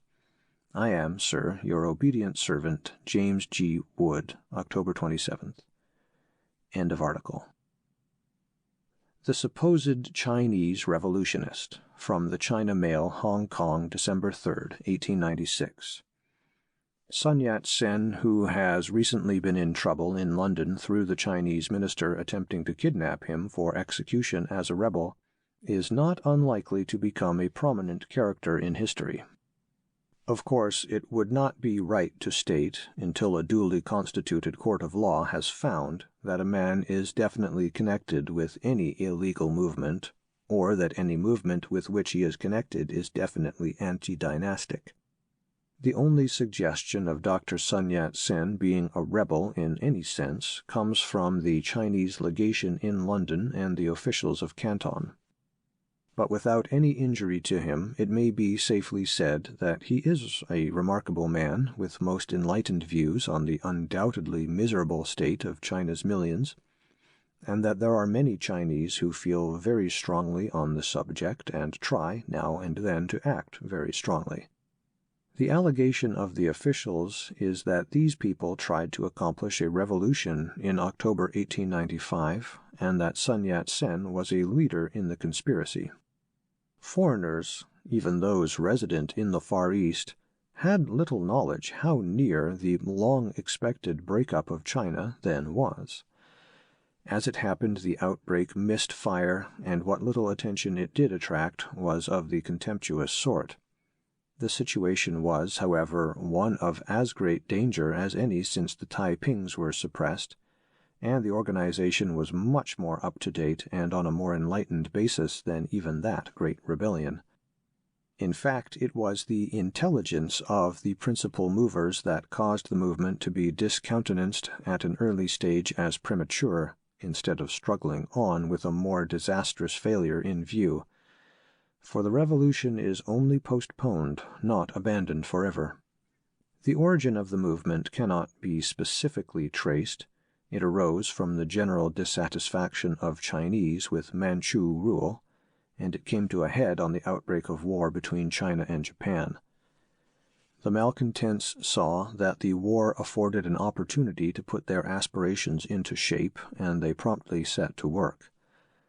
At first, that is to say, before China had been so soundly thrashed all along the line, they had in view purely lawful and constitutional measures, and hoped to effect radical changes without resort to violence. Dr. Sun worked hard and loyally to fuse the inchoate elements of disaffection brought into existence by Manchu misgovernment, and to give the whole reform movement a purely constitutional form, in the earnest hope of raising his wretched country out of the slough of despond in which it was and is sinking deeper daily. His was the mastermind that strove to subdue the wild, uncontrollable spirits always prominent in Chinese reactionary schemes, to harmonize conflicting interests, not only as between various parties in his own country, but also as between Chinese and foreigners, and as between various foreign powers. The most difficult problem was to work out the sequel of any upheaval, to anticipate and be ready in advance to deal with all the complications bound to ensue as soon as the change took place. Moreover, he had to bear in mind that any great reform movement must necessarily depend very largely on the aid of foreigners, of nations and individuals as well, while there is throughout China an immense mass of anti-foreign prejudice which would have to be overcome somehow. The task was stupendous, hopeless in fact, but he recognized that the salvation of China depended, and still depends, on something of the sort being some day rendered possible, and that the only way to accomplish it was to try again. That is to say, last year's attempt was not likely to succeed, but was likely to bring success a stage nearer, and in that sense it was well worth the effort to an ardent patriot. Dr. Sun was the only man who combined a complete grasp of the situation with a reckless bravery of the kind which alone can make a national regeneration. He was born in Honolulu and had a good English education. He has traveled extensively in Europe and America, and is a young man of remarkable attainments. He was for some time a medical student in Dr. Kerr's school in Canton, and afterwards was on the staff of the Alice Memorial Hospital in Hong Kong. He is of average height, thin and wiry, with a keenness of expression and frankness of feature seldom seen in Chinese. An unassuming manner and an earnestness of speech, combined with a quick perception and resolute judgment, go to impress one with the conviction that he is in every way an exceptional type of his race. Beneath his calm exterior is hidden a personality that cannot but be a great influence for good in China sooner or later, if the fates are fair.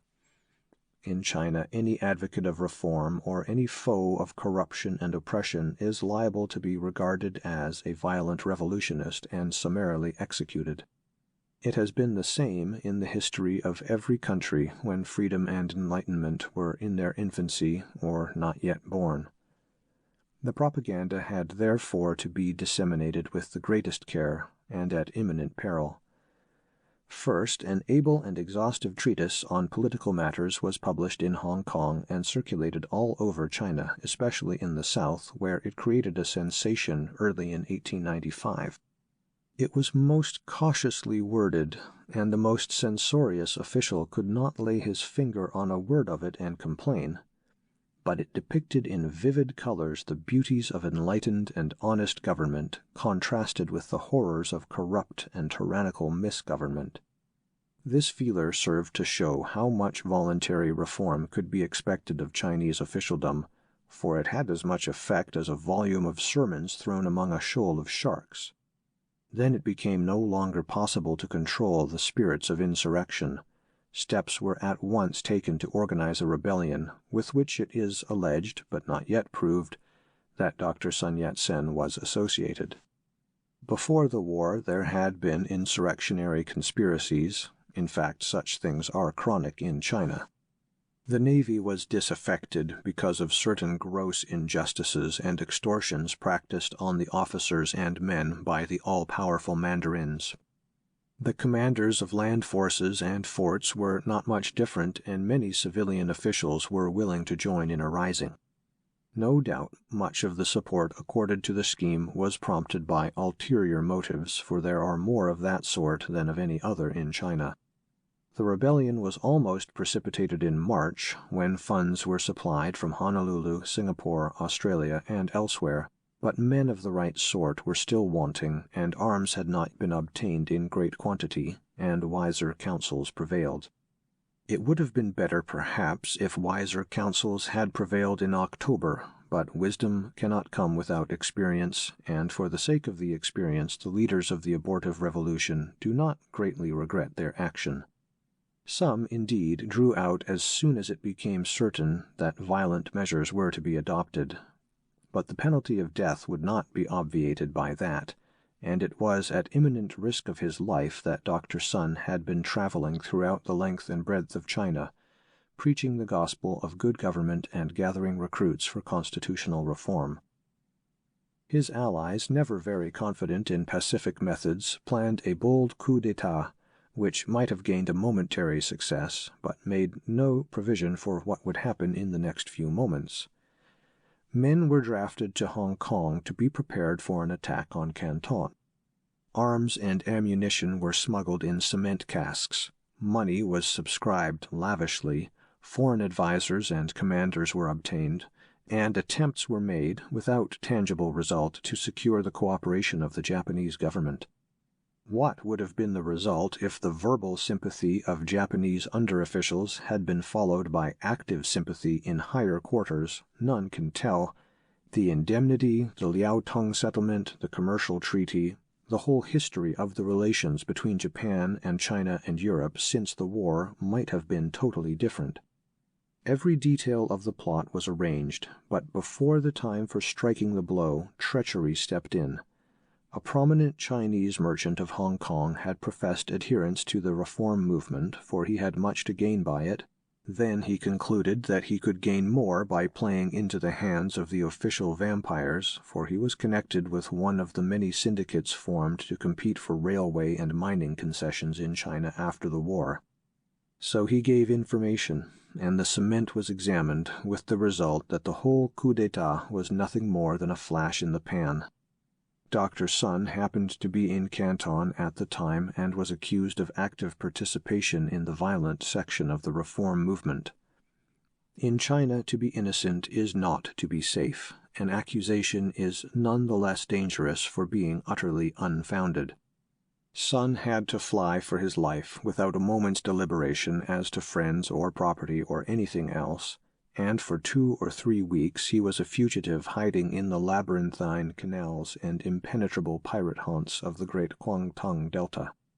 A report has been published that 40 or 50 of his supposed accomplices were executed, and a reward was offered for his arrest, but he got away to Honolulu and thence to America.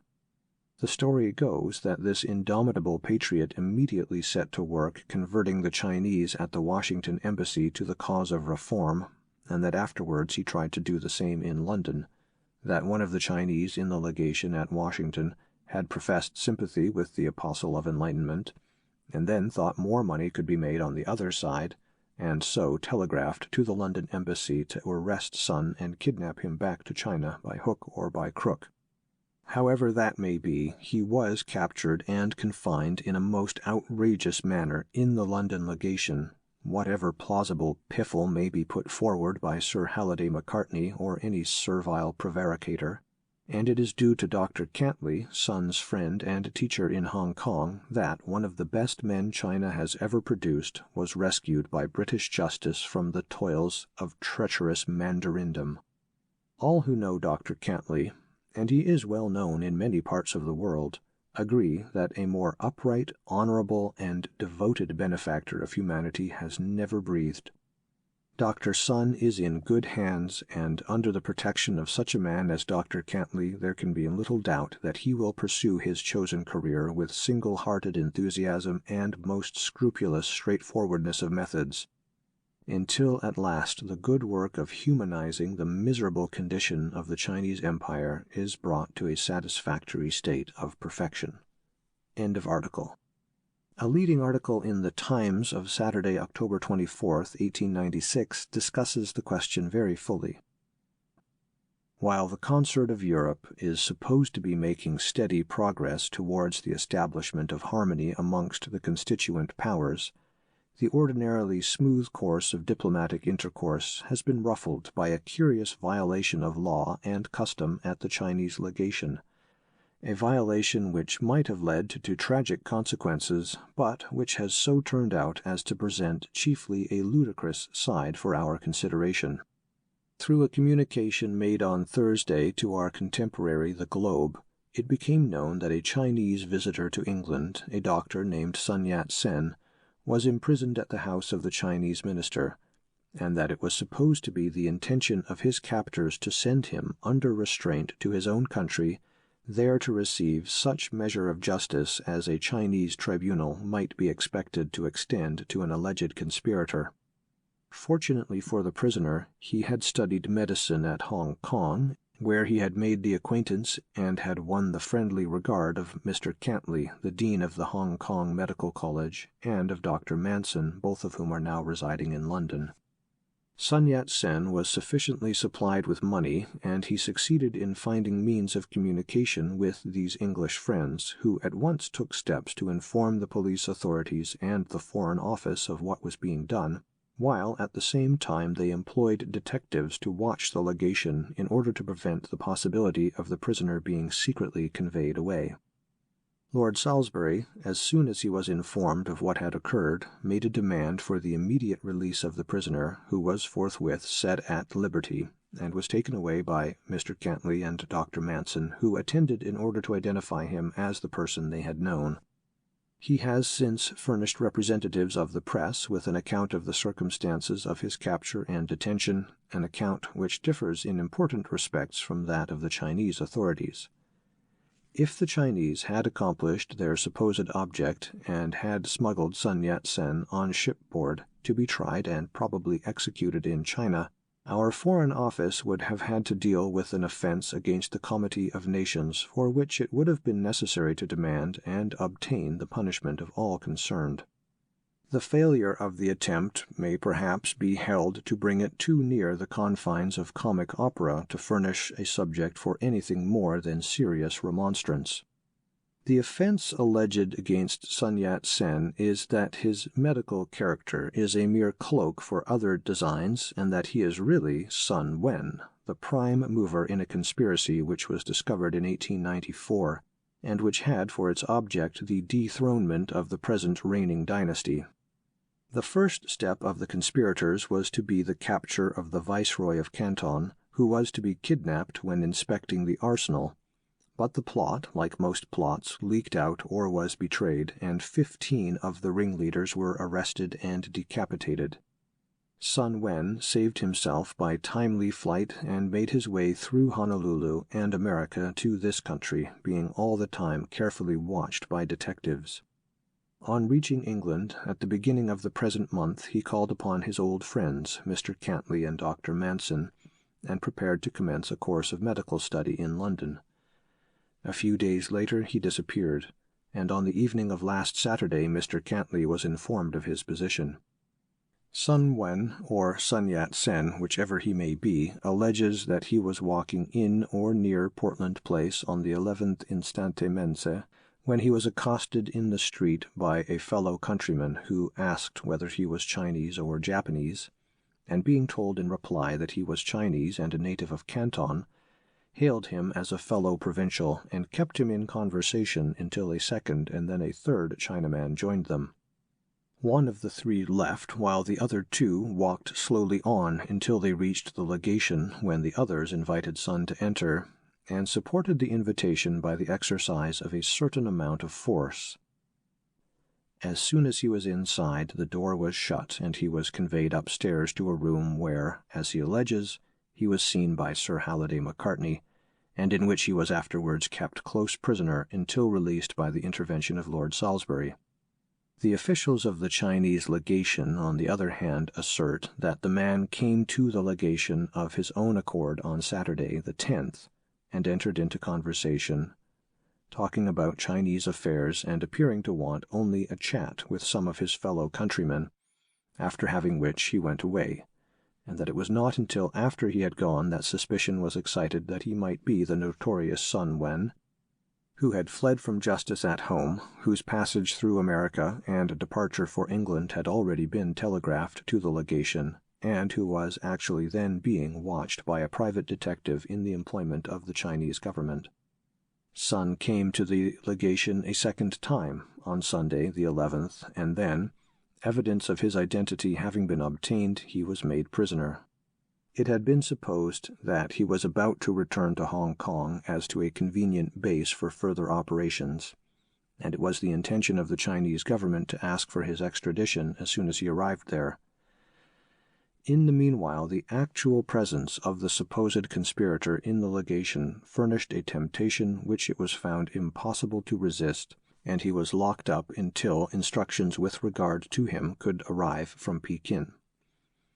There can be little doubt that these instructions, if they had been received and could have been acted upon, would have effectually destroyed his power to engage in any further conspiracies, and it may be assumed that the intervention of Lord Salisbury was not too early.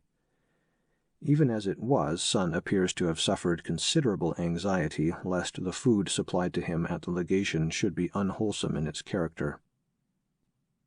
The simple process of cutting a knot is often preferable to the labor of untying it, and we are not very much surprised that the Chinese minister or his representative should have authorized the adoption of the course which has happily failed of success. But we cannot conceal our surprise that Sir Halliday Macartney, himself an Englishman, should have taken any part in a transaction manifestly doomed to failure, and the success of which would have been ruinous to all engaged in it. The Chinese minister is said to have surrendered his prisoner, quote, without prejudice, as lawyers say, to his assumed rights. But he appears to have claimed a right which is not acknowledged by any civilized country, and which would be intolerable if it were exercised.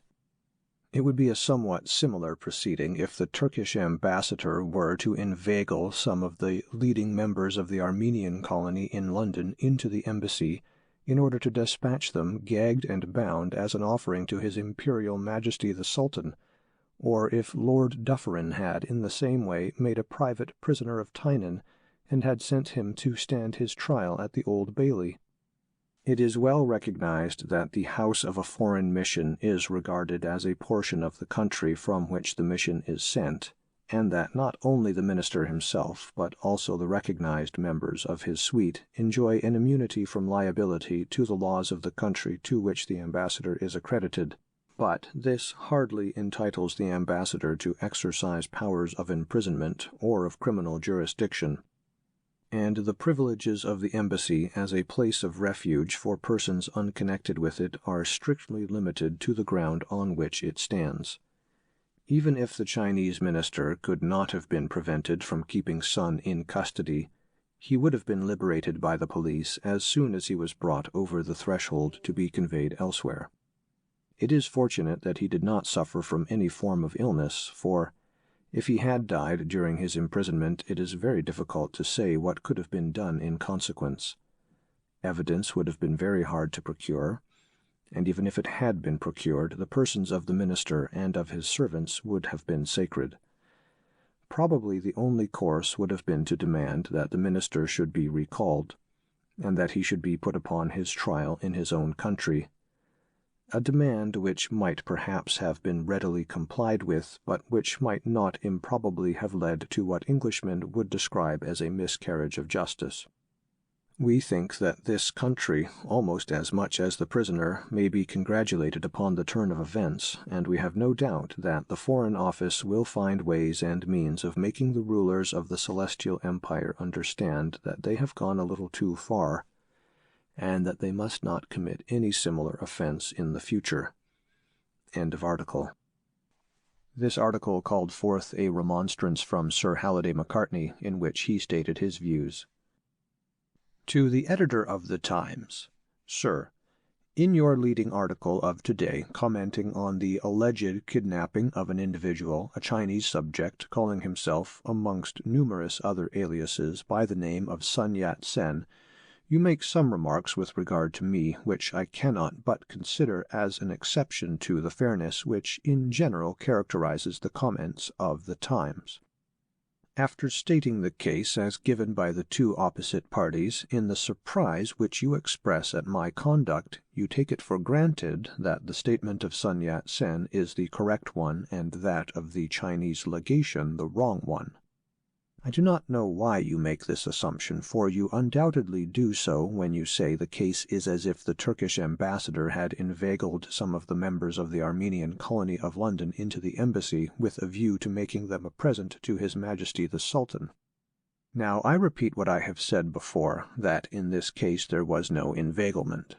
The statement of Sun Yat-sen, or to call him by his real name, Sun Wen, that he was caught in the street and hustled into the legation by two sturdy Chinamen is utterly false. He came to the legation unexpectedly and of his own accord, the first time on Saturday, the 10th, the second on Sunday, the 11th. Whatever the pundits of international law may think of his detention, they may take it as being absolutely certain that there was no kidnapping and that he entered the legation without the employment of force or guile. I am, sir, your obedient servant, Halliday Macartney, Richmond House, 49 Portland Place, West, October 24th. End of article. Sir Halliday Macartney's remarks about my going under various aliases is no doubt intended to cast a slur upon my character. But Sir Halliday knows, no one better, that every Chinaman has 4 names at least to which he is entitled. First, the name one's parents bestow on their child. Second, the name given by the schoolmaster. Third, the name a young man wishes to be known by when he goes out into society. Fourth, the name he takes when he is married. The only constant part of the name is the first syllable, the surname, really the family name. The other part of the name varies according as it is the parent, the schoolmaster, etc. chooses. Whilst upon this subject it may not be without interest to know that my accuser has various aliases by which he is known to the Chinese. In addition to the name Ma Ta-yan, which means Macartney, His Excellency, he is also known as Ma Ka-ni and as Ma Tsing-shan, showing that no name is constant in China except the family name. Article from The Speaker, October 31st, 1896. The Dungeons of Portland Place. Sir Halliday Macartney is an official in the service of the Chinese government. That fact seems to have deprived him of any sense of humor he might otherwise have had, which we imagine would in no circumstances have been conspicuous. The Secretary of the Chinese Legation has struck an attitude of injured innocence in The Times. He is like Wood's Pasha when that undiscerning personage stands up for the Turkish government in an English newspaper. What in a true Oriental would seem natural and characteristic, in the sham Oriental is merely ridiculous. Sir Halliday Macartney assures the world that the Chinese medical gentleman who was lately released from the Portland Place Bastille was not inveigled into that institution. To the obvious suggestion that Sun Yat-sen would never have walked into the Chinese embassy of his own accord had he known the real identity of his entertainers, Sir Halliday vouchsafes no reply. It is unquestionable that he saw the captive and took no measures to set him at liberty till a peremptory requisition came from the Foreign Office. If it was not intended to deport Sun Yat-sen to China, why was he kept a prisoner? Sir Halliday Macartney is in the pitiable position of an Englishman who is forced by his official obligations to palliate in London what would be the ordinary course of justice at Canton. A purely Chinese emissary would have said nothing. Having failed in his maneuver, he would have accepted the consequences of defeat with the fatalism of his race and native climate. The spectacle of Sir Halliday Macartney fussing and fuming in the Times like an Englishman, when he ought to hold his peace like a Chinaman, can only suggest to the authorities at Pekin that their English representative here is a rather incompetent person. On the other hand, there is something in this Chinese kidnapping which is irresistibly diverting. Englishmen can never take the Chinaman seriously, in spite of Charles Pearson's prediction that the yellow man will one day eat us up. The personality of Sin, especially when he wears a pigtail and his native costume, is purely comic to the average sightseer. If the men who decoyed Sun Yat-sen were pointed out to a London crowd, they would be greeted not with indignation, but with mildly derisive banter. It might go hard with any Europeans who had tried the same game, but Sin, the childlike and bland, is a traditional joke. His strategy excites no more resentment than the nodding of the ornamental mandarin on the mantelpiece. The popular idea of Lord Salisbury's intervention in this case is probably that the Chinaman's pigtail has been gently but decisively pulled, and that such a lesson is quite sufficient without any public anger. Had a German or a Frenchman been kidnapped in similar circumstances, the situation would at once have been recognized as extremely serious. The capture and incarceration in Portland Place simply excite a smile. The newspapers have treated the incident as they treat the announcement that Li Hongchang, promoted to be Imperial Chancellor of China, had at the same time been punished for an unauthorized visit to the Empress Dowager. How can you be angry with a people whose solemnities frequently strike the Occidental mind as screaming farce? It is impossible to pass No. 40 Portland Place with a romantic shudder. That middle-class dwelling, of substantial and comfortable aspect, is now a Bastille pour rire, and excites the mirth of tradesmen's boys, who must feel strongly tempted, by way of celebrating the 5th of November, to ring the bell and introduce a celestial guy to the puzzled servitors of the embassy with a fluent tirade in pidgin English.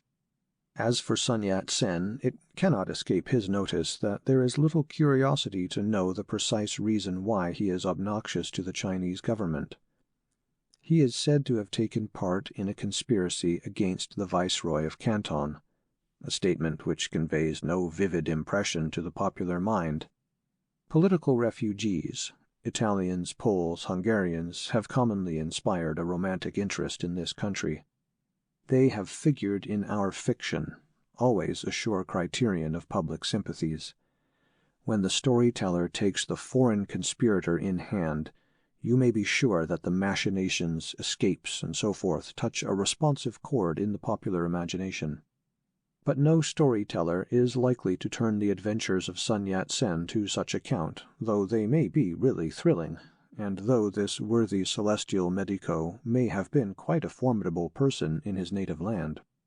Even the realistic descriptions by travelers of Chinese administration, the gentle coercion of witnesses in the courts by smashing their ankles, the slicing of criminals to death, have not given a sinister background to the figure of the heathen Chinese. The ignominious defeat of the Chinese arms in the late war has strengthened the conception of the yellow man as a rather grotesquely ineffectual object.